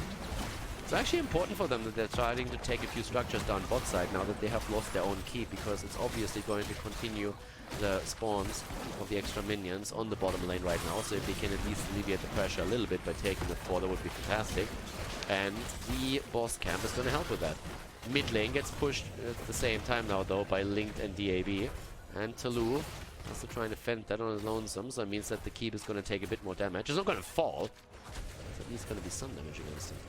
It's about claiming level 20 right now. Especially since the prisoners are going to be coming up in another 30 seconds. That means that you have to fight against the level 20 talent advantage from nothing left. And Storm talents are nothing to sneeze on. I mean, that's going to hurt a lot. So there we have it already. Bot lane getting pressured. Should be able to get some damage. Actually, might not even take the fort down. Top lane convergence from the team in red again to get the XP here. But Storm talents are in.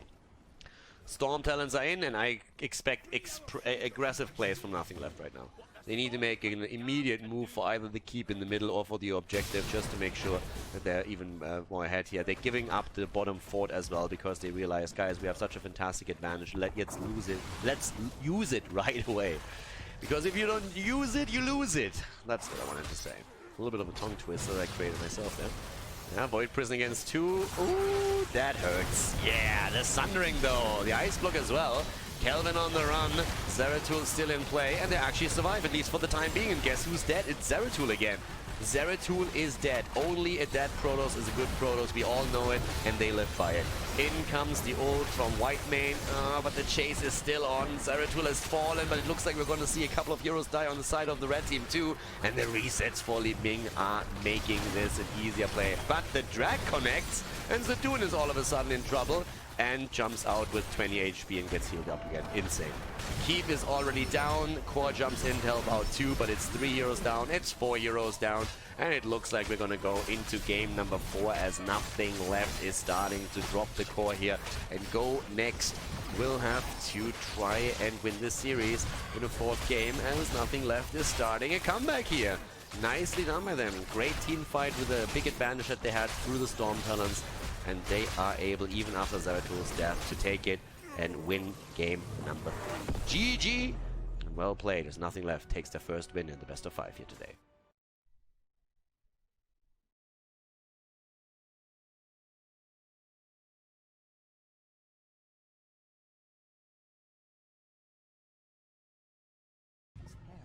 Game number 4. And look at that. Garden of Terror is the map, ladies and gentlemen, as we are heading into our 4th game. Nothing left, eager to turn this around. So yeah, let's have a little bit of a look at this one. Garden of Terror, in case that you haven't really encountered it, in case that you're currently not keeping that much up with Heroes more, it's pretty much just a mix between Cursed Hollow and between Tomb of the Spider Queen. That's exactly how you can imagine it. There's seeds that spawn, they are collected like tributes on Cursed Hollow. Once you get 3 of them, then you have Garden Terror spawning on every single lane the same way that you have Web Weaver spawn on Tomb of the Spider Queen. It's pretty much the entire gist of the map.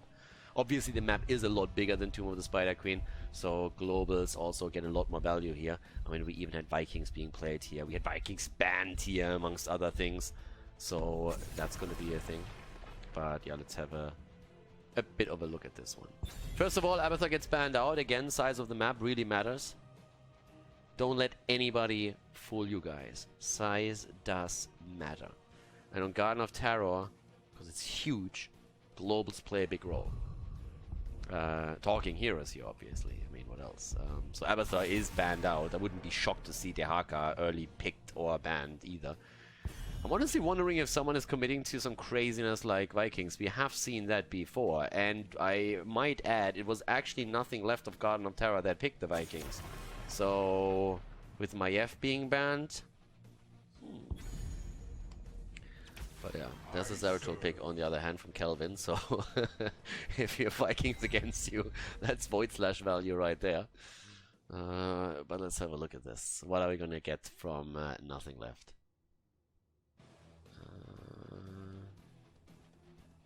A little bit hesitant on this right now. Still waiting for my game where I get the Lost Vikings and Rexa in the same game. My hatred is unending. Feel the hatred of 10,000 Hero League games. Pody Boss on Illidan, Zadoon on Tyrael. Really aggressive lineup already. I mean, that Sanctification and Illidan dive composition is something that we had back in the days. This is like old school what they're playing right now. It's like the combo. You jump in with Tyrael, you jump in with Illidan, you add Greymane, you add Karazim or something, and you have a full-on dive combo that gets empowered by a Sanctification in the later stage of the game. So, yeah. Something that we could see.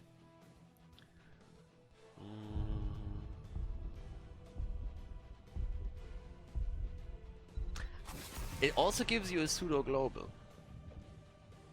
Again, you can play this as a dive-heavy composition for teamfights, but it also is giving you a bit of a pseudo-global. So...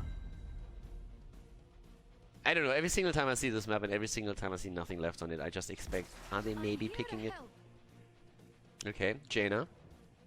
It's summer by now, girl, not winter anymore, please. Okay, there's Trashwing. Getting a little bit more value with this setup. Again, the hero is still, like, I mean, it doesn't change the hero, right? But on this map, big map, globals get more value. You have actually a pretty solid position to make good arguments for Brightwing. People always say I hate the hero in general, which is true, but I can still admit that there are certain maps and certain situations where a global healer might give you a bit of a good situation, a good spot. There's Greymane, there's Blaze. I like this game. This is a good game. This is going to be a great one. And at least they picked Brightwing and not Lucio. I mean, I always appreciate when a team is at least trying to pick a healer. Doesn't misclick into an oversized minion. Lucio is the Pinocchio of Heroes of the Storm. He wants to be a real boy, but Blizzard just doesn't allow for it. And there is Rhaegar! Alright, they're realizing that with Brightwing, Brightwing might have a global, but the problem is that Brightwing still has trouble healing. So they pick Rhaegar to make sure that they have a bit more healing power outside of that. That's the sad status of where we are right now, ladies and gentlemen. But the disengage. Okay, double support with Illidan. It's wild. It's crazy. And I like it. Go next against nothing left in game number 4. Game on as we are looking at game number 4, ladies and gentlemen. We have Garden of Terror, the map that is a wild mix between Cursed Hollow and Tomb of the Spider Queen. And on the left side, Porty Boss on Illidan for nothing left. We're seeing Brightwing played by Blakidney of all people. Zadoon on Tyrael, DAB on Jaina, and Linked is playing Rhaegar. And on the right side of the map, we're having Toulouse on Blaze for Go Next. We're seeing Skynox on Malfurion again, Wit on Garrosh, and Kelvin on Zeratul with Zevas on Greymane. Time to shine. Let's see if they can take the game here. The fourth one, or that double support Illidan combo is going to reign supreme here. Double support Tyrael, by the way. So you even get the additional shields out of this one. And it's gonna be a very interesting mid-game, because I still expect that we're going to see Illidan with a hunt here, especially with a double support. Also, is that opening up an opportunity for Bloodlust? I don't really think so, but I mean, I've seen crazier stuff happen, so we'll have to watch out for that. Level 1, the Battered Assault taken for Porty Boss. Already at the top lane, pretty much alone there against Toulouse. Plays, of course, a fantastic hero in this setup, so that should go well for him. It's pretty much a standard aggressive combination that we're seeing from Go Next. And I gotta, again, give it up to Wit. He is playing... Wit is always really playing on the edge of dying, it feels. He does a great job usually as the tank zoning. He has very aggressive moves into the opponent's teams with Garrosh, with Johanna, and he's always keeping them at their toes and creating a lot of space for his team. Sometimes it leads to moments where you think, oh my god, he's overstepping and he's going to be taken out in a second. But he always seems to manage to just barely stay alive and get away with the plays, and then create those moments where his team can pounce on the target and take them down. So it's one of the things that I definitely expect to see from him in this game too. And they're going for the invade. The problem is that was anticipated, and now Wit is a little bit too far out there and seems to be at the end of his wits, because he goes down. There's no path to escape here. And Kelvin goes down too. It was a bait all along. Go Next. They are a bunch of master betas here. Masterful trap set up by them. Nothing left, that is, and Go Next fell for it.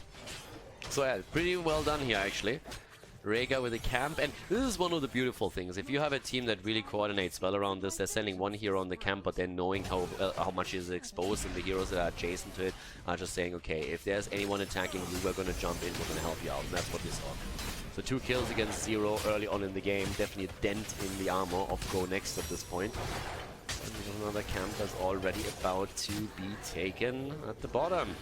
Camp after camp, claimed by nothing left, and that could be our first seed. So again, keep in mind, these are the same as tributes on Cursed Hollow. You channel 3, and you get the, I was about to say web weavers on the map, but it's not quite the same thing. It's the Garden Terrors. Big difference. They look a little bit different, have a couple of different abilities. Same thing at the end of the day. So once more, bot lane. As my DAB is a bit deep, Win is already trying to flank, but the rest of the team is ready to handle that action. Kelvin under pressure. Greymane still taking the camp. Both of the teams relying on the Wolf for the camp clear. Having the same from Greymane as we see from Rhaegar. Could well be a 5-mapper, guys. Just saying. Look at Rhaegar, by the way. Keep in mind, this is a double support setup, so when we're looking at the build of our supports in particular, we have to also recognize that this is 2 supports, so we can deviate away from the normal build. Rhaegar with the electric charge now taken, and the Stormcaller as well. So we are really looking at something that is going to empower Illidan later on by quite a bit. When you look over to Brightwing and you see the Greater Polymorph taken straight into the Unstable Anomaly, so they're definitely definitely changing the builds on those supports because they fully are aware of the fact that they are running a double support setup in this now. Cleanse is still in. Pony Boss survives and they get the kill. Brightwing takes down Malfurion. Healer on healer action as Garrosh falls too, and Pony Boss with pretty much no hit points whatsoever gets out of the fight. The double support's keeping him alive, and that is 3 kills right here. Oh, if that continues this way, then I can guarantee you that we are seeing an Illidan ban in game number 5. So Link goes for the channel, quick interrupt to buy a bit more time. But now we're having nearly a level lead. And yeah, this is going to be the second seed in favor of Nothing Left eventually, or at least it should be. I mean, the heroes are back. Are they actually going to be able to fight over again? Link is sitting there and is like, dude, stop that! Okay. There we have Wit coming in, and they're actually starting to make a play for it again. Wit is starting the channel, and despite the fact that they got 4 kills, 3 kills out of it, they don't get the seed. Blaze OP. Okay. That was a bit unfortunate, but they got a lot of experience outside of this, so let's not forget that. They got a lot of experience because they had Illidan in the bot lane for much longer. Zeratul took some time to go in. They get, of course, the hero experience too. But yeah, on an objective level, this was a little bit weird for them. Either way, camps are taken again. Illidan, of course, is going to become stronger and stronger as the game continues, which is definitely, or should be, a bit of a concern right now for Go Next. And I still want to see if Illidan goes into Hunt or if we're going to see Metamorphosis. Because with the full focus that they have on him right now, if you have Illidan and he can survive through the Metamorphosis, you're in a fantastic spot actually. But you lose out on the macro pressure that the Hunt would give you and the dive into the backline right away. But I could absolutely understand if they're saying, hey, Metamorphosis is just way better in this situation, despite the fact that it's a big map and we already have a global with Brightwing, so let's play it around that rather than having Illidan with a Hunt. Here comes the Ancestral, Brightwing with a blink heal, mass heals therefore, ooh, mastering of Frost value also, if they can get the kill, and indeed they do. And we're still seeing Illidan holding back his own ult a little bit longer. No need for him to pick it just yet. But this little trap here, that's a nice one. Okay, they're going in with a polymorph, in comes Greymane, and that's the moment where you have to admit, okay, this is over, we need to get out of here. Ult or no ult, doesn't matter. Metamorphosis gets picked, Illidan moves out, gets the shield, Sanctification's on the ground. They're trying to turn it around, the problem is 2 heroes are still missing. They're fighting in 3 versus 4 here. There's a shield again, and Illidan, he knows one direction, and that is in. And the Ancestral comes too late, and that's 3 heroes down. Value! No! Bunker! Alright, the bunker denies the kill. But they got the second seed. They got the second seed just now. So they were at least able to get this one. But yeah, typical Illidan play right there. 3 versus 4, 3 versus 5. Ah, I got this, no problem. So yeah, they were a little bit aggressive around that setup. Talking about aggression, DAB didn't see that rotation coming. And it's not quite sure if you're surprised, but he's not making it. Link was looking at that and was saying like, dude, I'm really sorry, but you're not worth my Ancestral. It's just not enough. Like, I'm sorry, but you're dead anyways. I can't do anything about that. So yeah, with that we have 6 kills against 4. And we're seeing the next seed spawn on the map in 18 seconds, which gives Jaina time to join the rest of the team. But we're having even experience now again. Well, it was 5 kills against 0, but that turned quickly, as you can see here. Pony Boss is still going to try and attack this, but if they get the seeds, that would of course be fantastic for Nothing Left, because it would literally mean first objective claimed by them. Illidan gets attacked, and Pony Boss survives thanks to Brightwing. Here's still the interrupt. Ooh, we need to be careful. Good body blocks. Ring of Frost doesn't really connect the way they wanted to. Illidan is still in. There's the Void Prison. And the Twilight Dream. Nicely done with the cleanse though. And the Metamorphosis. Yep, bunker on the ground, and actually he misses the Ancestral. Hits Tyrael, which he definitely didn't want to connect with. Jaina dies as a result. But Illidan still gets the kill with the help of Tyrael against Greymane, and they're still chasing them. They are chasing them hard. And have you ever tried to run away from an Illidan? I can tell you one thing. It's usually not going too well for you. There's the kill, as we're seeing them take down Malfurion, and this is going to be the objective. The Web Weavers are coming down any moment. The Garden Tarot Weavers. The Weavers of Terror. The Web Garden. Like, either way. So, Plant Life is already on the map. To be honest, if I was a hero in Heroes of the Storm, I would be absolutely imbalanced on this map because I have something... You've heard of the green thumb, right? I have something that's called the black thumb. I can kill any plant within a day or two. So if you sent web weavers against me, they would have zero effect. I just needed to stare at them and they just would wilt away. So it's a good thing that Blizzard never gave the casters a hero representation in the game itself, because it would be overpowered. And again, I'm not a balance expert, but you can't have that. The black thumb is just too strong on this map. 13 in the hands. Talking 13, Illidan. Woo! Toulouf gets barely out there, and Illidan jumps in again. By now he has his elusive strikes here. But he's not that elusive, is he? Oh, yeah, he is that elusive. He is that elusive. Oh, Pody Boss, that was a close call there. I actually saw him die, and then the Metamorphosis keeps him alive. Now all 3 forts are eliminated, so our little garden terrors have definitely done quite a bit of work. We're going straight to the bot lane, and yeah, took even the wall down towards the keep itself. But Illidan, he's getting solid work done. Look at the damage output, 32,000 as well. I mean, he's putting the numbers onto the board now. The Illidan value right there, 8 kills against 5. And this is a big problem, actually. I mean, Illidan isn't really part of the meta these days anymore. We see him occasionally, especially in the Chinese plays. But back in the day, the one thing you were afraid of when you were playing against an Illidan is losing your forts, because the more the distance to safety increases for you as you're trying to run away from a team fight, the more Illidan gets value, since he just starts to chase your entire team down. So if at any point Nothing Left pushes onto the left side of the map and loses a hero, they're going to be chased 6 days to Sunday into oblivion by their opponent. Skynox sees the camp, but it's a trap! It's a trap! And, well, they fall for it. They go in, Zeratul is trying to prevent the worst, and so far it looks like they're at least only going to lose one. Well, maybe not even that.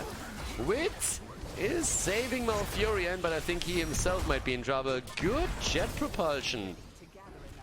Not bad. Holy shit, look at that.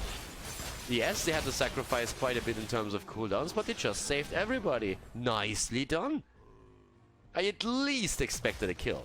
I expected 2, to be honest, but a great save by Wit. The jet propulsion locks them down, didn't even have to hit the bunker there. Gotta admire that. Now there comes Tyrael again, starting to move in, and Illidan is already on the move right away. And of course that lightning shield focus that we're seeing from Rhaegar is really paying off, with Illidan now just diving in the entire time. Just look at how quickly they chase Blaze here. Blaze gets chased as well. Link is already sitting at the side, is ready for the Ancestral, is ready for the flank, and they are absolutely murdering it that right now. And they're starting to get the leading experience again too. And obviously with the global, we're having now Brightwing trying to take care of the seat at the bottom of the map as well. Yeah, over here, the push is still ongoing, and especially since we're having not only the spell aura but also the siege giants in the back. This is a pretty powerful one too. They're trying to go for Illidan, but Podipos is moving out. The wall is about to fall. Brightwing is getting the free channel on the objective at the bottom of the map. Rhaegar, on the other hand, gets taunted, gets thrown, and Link is down. Link is dead, and that is 16 now in the hands of Nothing Left. Go Next is starting to get closer to that one too. With that, we also have more of a focus into the polymorph with a Criterize, so even more pressure onto a single target. We're seeing the Blades of Azeroth taken, and on top of that too, the Northern Exposure. So there's a lot about just armor control here for them. Brightwing on the bot lane, not alone. Wit in trouble. They go for Illidan. Might have to use the... Yep, he uses the Metamorphosis and gets immediately Twilight Dreamed. Twilight Dream is in, Sanctification keeps him alive, and now the supports can try and heal him up as he's starting to make the moves again. But as we are still having Rhaegar out of the mix and not chasing that too hard. So a little bit of a skirmish without a victim. And again the focus, with Rising Storm now taken. Full focus into the Lightning Shield with Illidan. Still playing the double support though. Now keep that in mind. The adjustments on the talents possible because they're playing the double support. I can already tell there's a couple of guys that are going in. It's like, I've seen that Rhaegar build played by Division S players. And it's like, yeah, kind of you did, but they had 2 supports, not only 1. So yeah, that's the typical Storm League experience. Well, with that, here comes again the move. Illidan focused. Curse bullet hits. Ancestral, this time keeping Jaina alive as Khaldor was moving in from the back. There's the Ring of Frost, and they're trying to chase again. Look at Illidan. Can stop, won't stop. Who needs Lucio if you have Illidan? That man has beads in his blades. Down goes the first. He goes for Greymane, gets another kill here. Proto Boss with the double, and Zeratul has fallen in the backline too as Jaina went straight in for the triple. Bot lane value still with camps and catapult. Another camp taken. The channel on the seed that gives them the second, and with 12 kills against 6, it looks more and more like we're going to see game number 5, ladies and gentlemen. This is getting nasty right here. Damn son. Starting to move deep in for that keep at the top side. Boss wants a little bit of support assistance again. Is there anything better than if you're like a hyper melee assassin and you can not only yell at one support to keep you alive, but you actually have 2 that you can yell at? I need healing. We know! Well, keep is already down, and that's a massive, massive lead for them. Wit was trying to see if he can maybe pull something off here with a good throw. That doesn't happen. And now we're having, at the same time, a deep push in the middle of the map. The seed is up on the map though, and what does that mean? That means that we're going to see the Garden Weavers again. The Web Protectors. The Garden Punisher. The Immortal Plant. Top lane. More pressure with the catapults that are of course spawn, and heavy invade. Fight around the thingy. The plant. The seed. Try and get a team wipe or something along those lines, but they just can't control. They can't control Illidan is the biggest problem. They have a massive problem with that. Right now they're going in. Sanctification is there. The ring. Oh, the mass connect, and Illidan again with the metamorphosis. They're jumping in once more, and with 2 down, 3 down. Yep, distance to safety. That's what we talked about earlier. They're all gonna die. Might take a little bit, but they're all gonna fall. I'm actually surprised that Brightwing doesn't get the channel here, because that is literally them getting another objective. Obviously they can end one way or another, but I would have expected them to at least do that. Here come the catapults again. They're already starting to move in, and instead we're having them go for the key. That's gonna be game, and that's gonna be game 5. We are heading into the final map of the series as Nothing Left plays a fantastic game against Go Next here. A little bit unorthodox for sure, but efficient after all. That is it. And we have game 5 coming up in the best of 5 in Division S.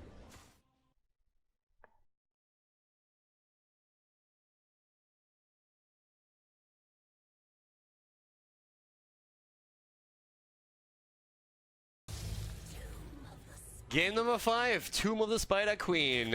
Go Next had the 2-0 lead. I was a bit surprised by this. I said it as we were going into game number 3 earlier.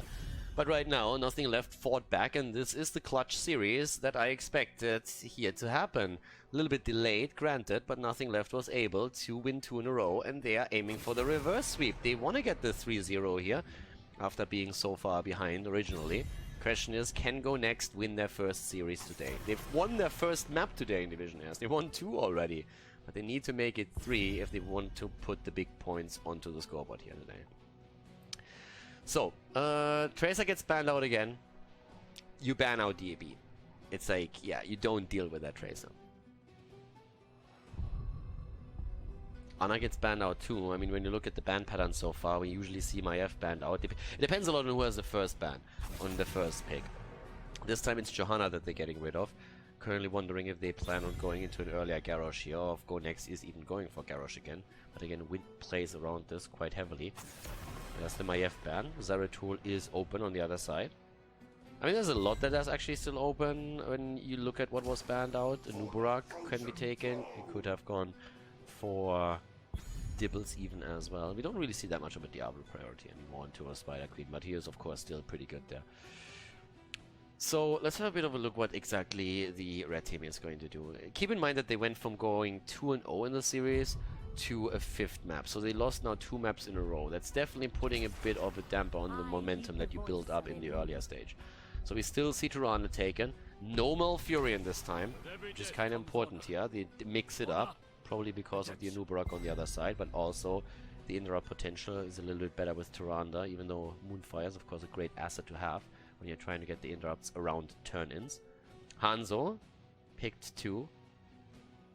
We should see Junkrat on this map as well. He shines a lot through the displacement and also through his ability to simply interrupt turn-ins and trying to control the objective there. Sylvanas again. The kidney really likes Sylvanas these days. He actually likes it a lot. Okay, so then we have Malfurion locked down as well.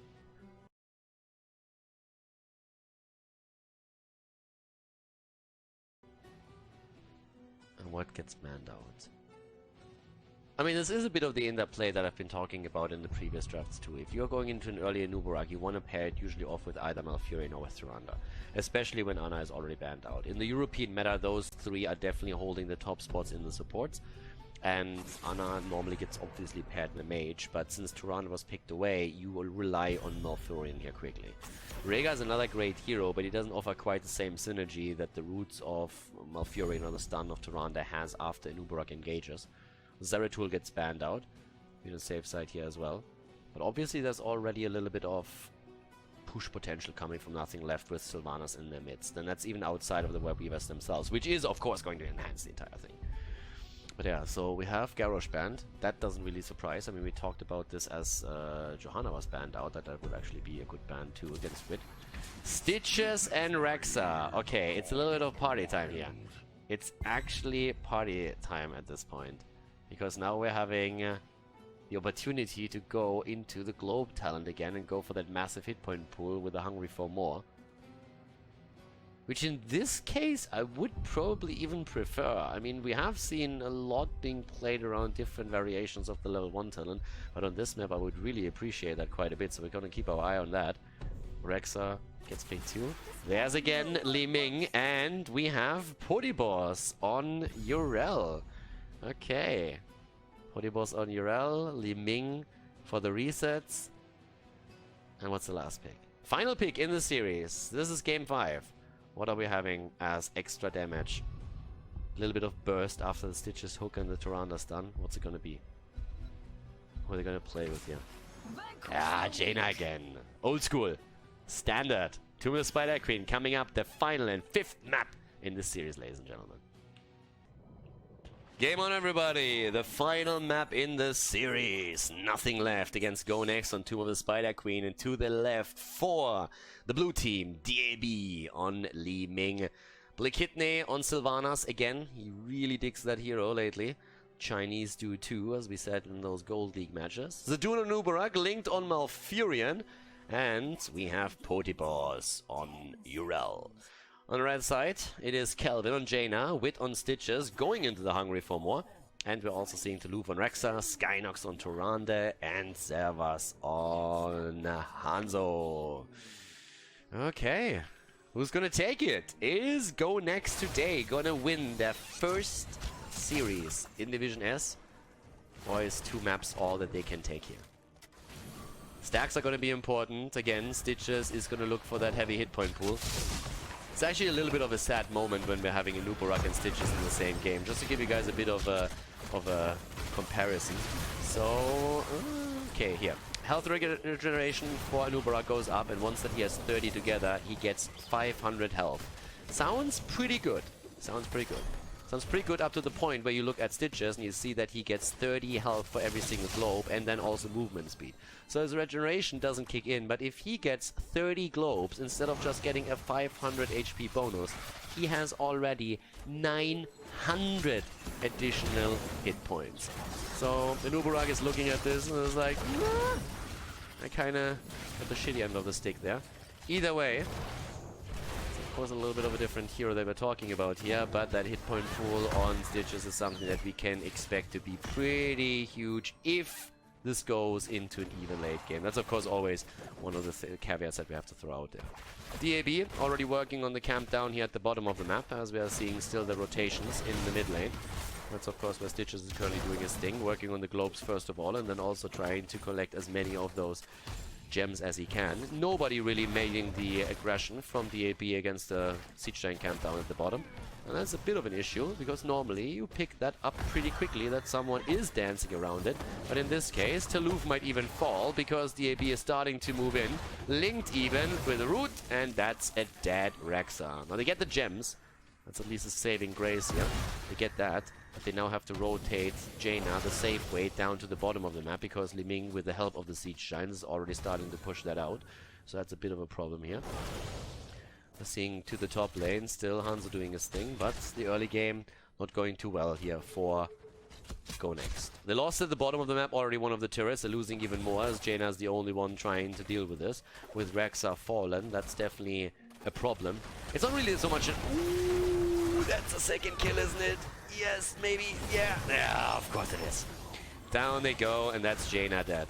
But even with Rexa falling, that was already an issue. Not so much because of the experience that you lose, because of the experience gained through the Rexa kill itself, but more so because the bot lane was completely abandoned. I mean, look at what we're seeing here right now. The entire wall is already dropped, and we're seeing also the fountain getting just murdered. Those siege giants have been in play for way too long now.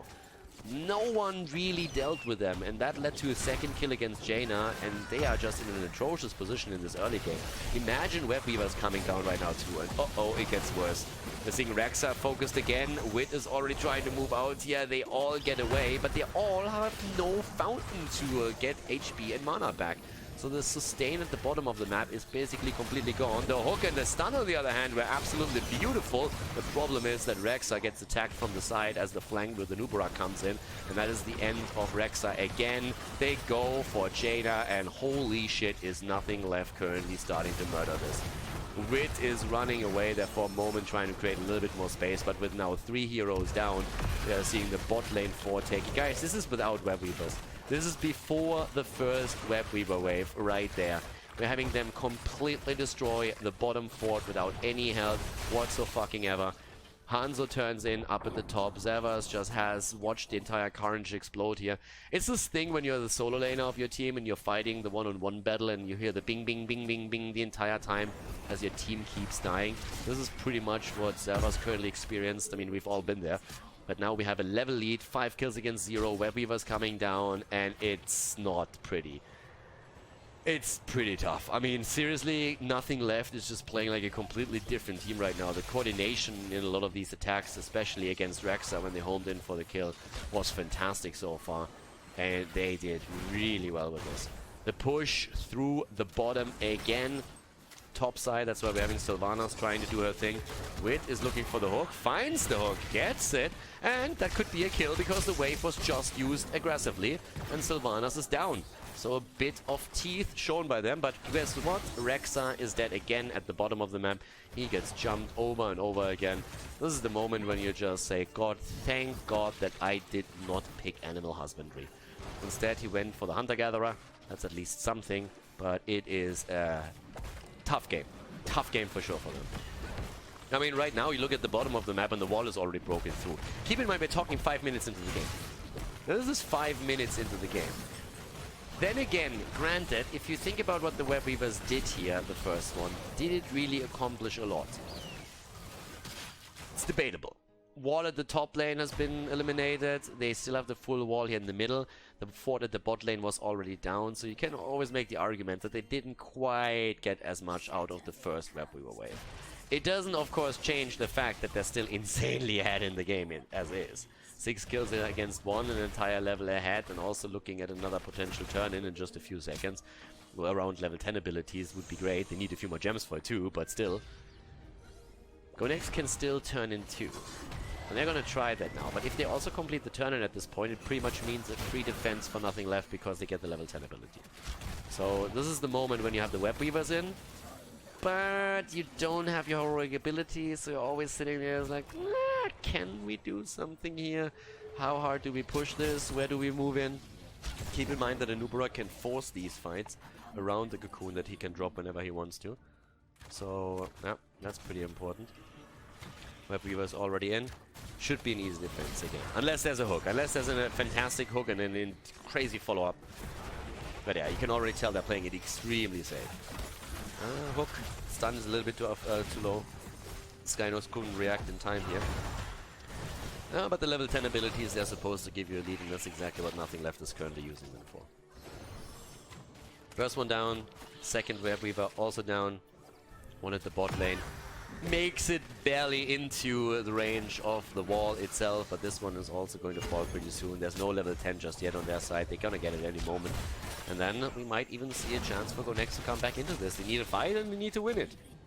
That's pretty much that. So, well, there we have once again the situation around the middle with both teams now on level 10. No attempt at any kind of kidnap combo or anything along those lines.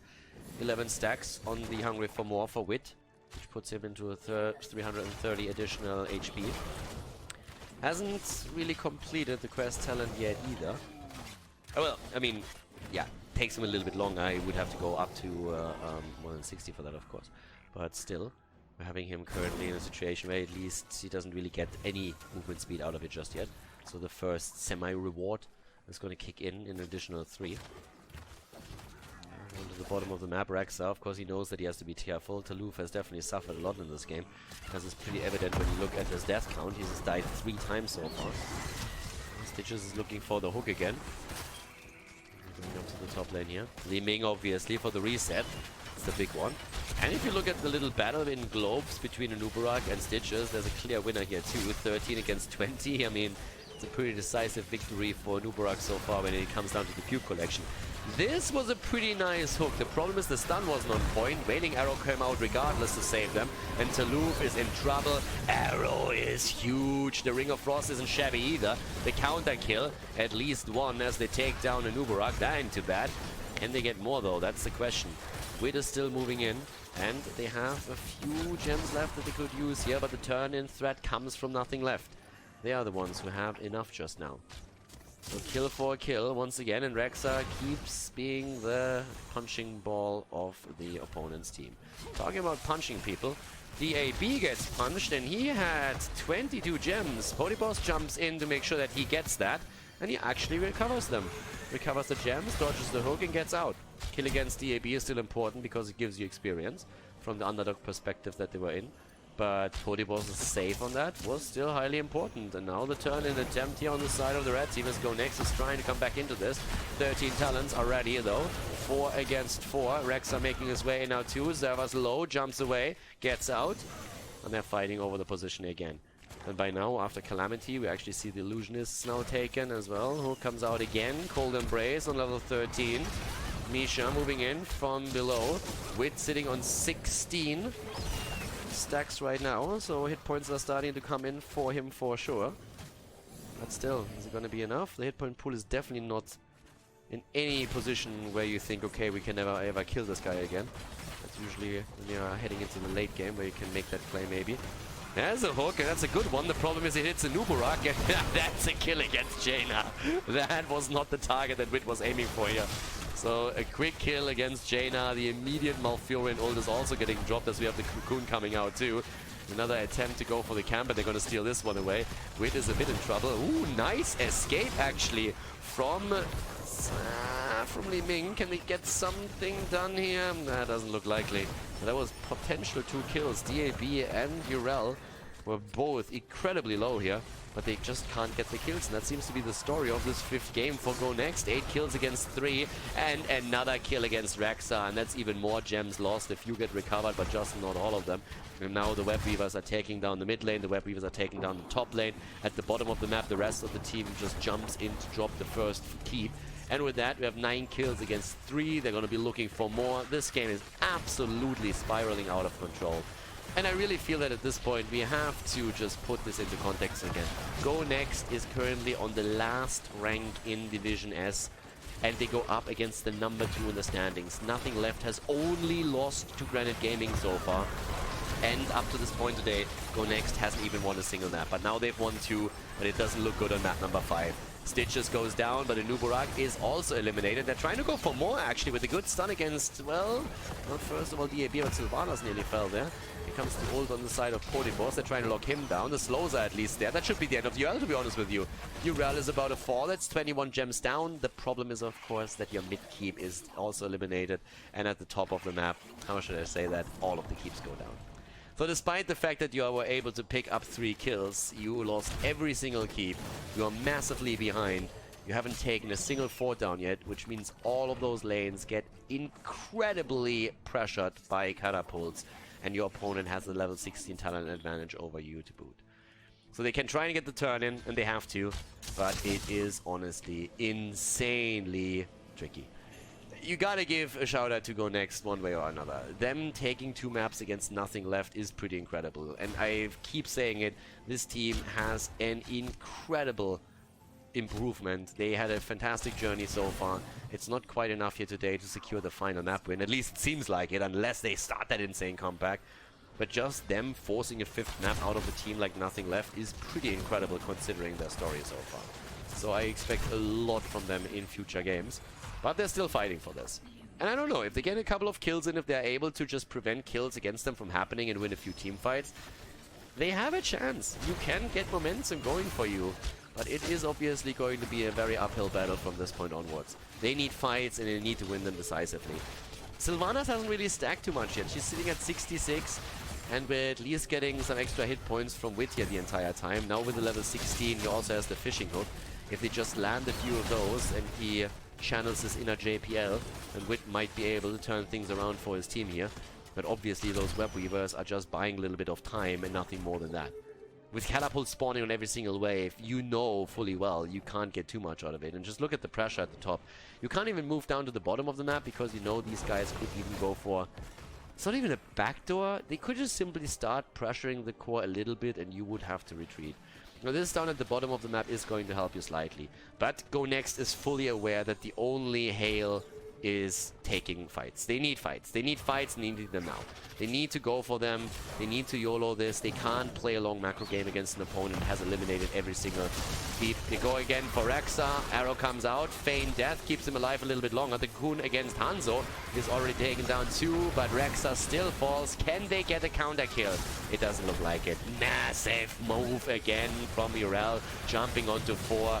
That is Tyrande eliminated. 20 hit points on the dude. He was down to 10 at some point and still survives, but everybody else is dead and dying. It's a 5-man team wipe as nothing left is pulling off the reverse sweep in the series here in Division S against Go Next. They were down 0-2 and they're able to still win the series with a 3-2 victory. Winning 3 maps in a row. Impressive performance by both teams, but nothing left. Just a little bit strong today. That's going to be the end of the game here. Nothing left, still maintaining that 2nd spot in the standings of Division S. GG, and well played.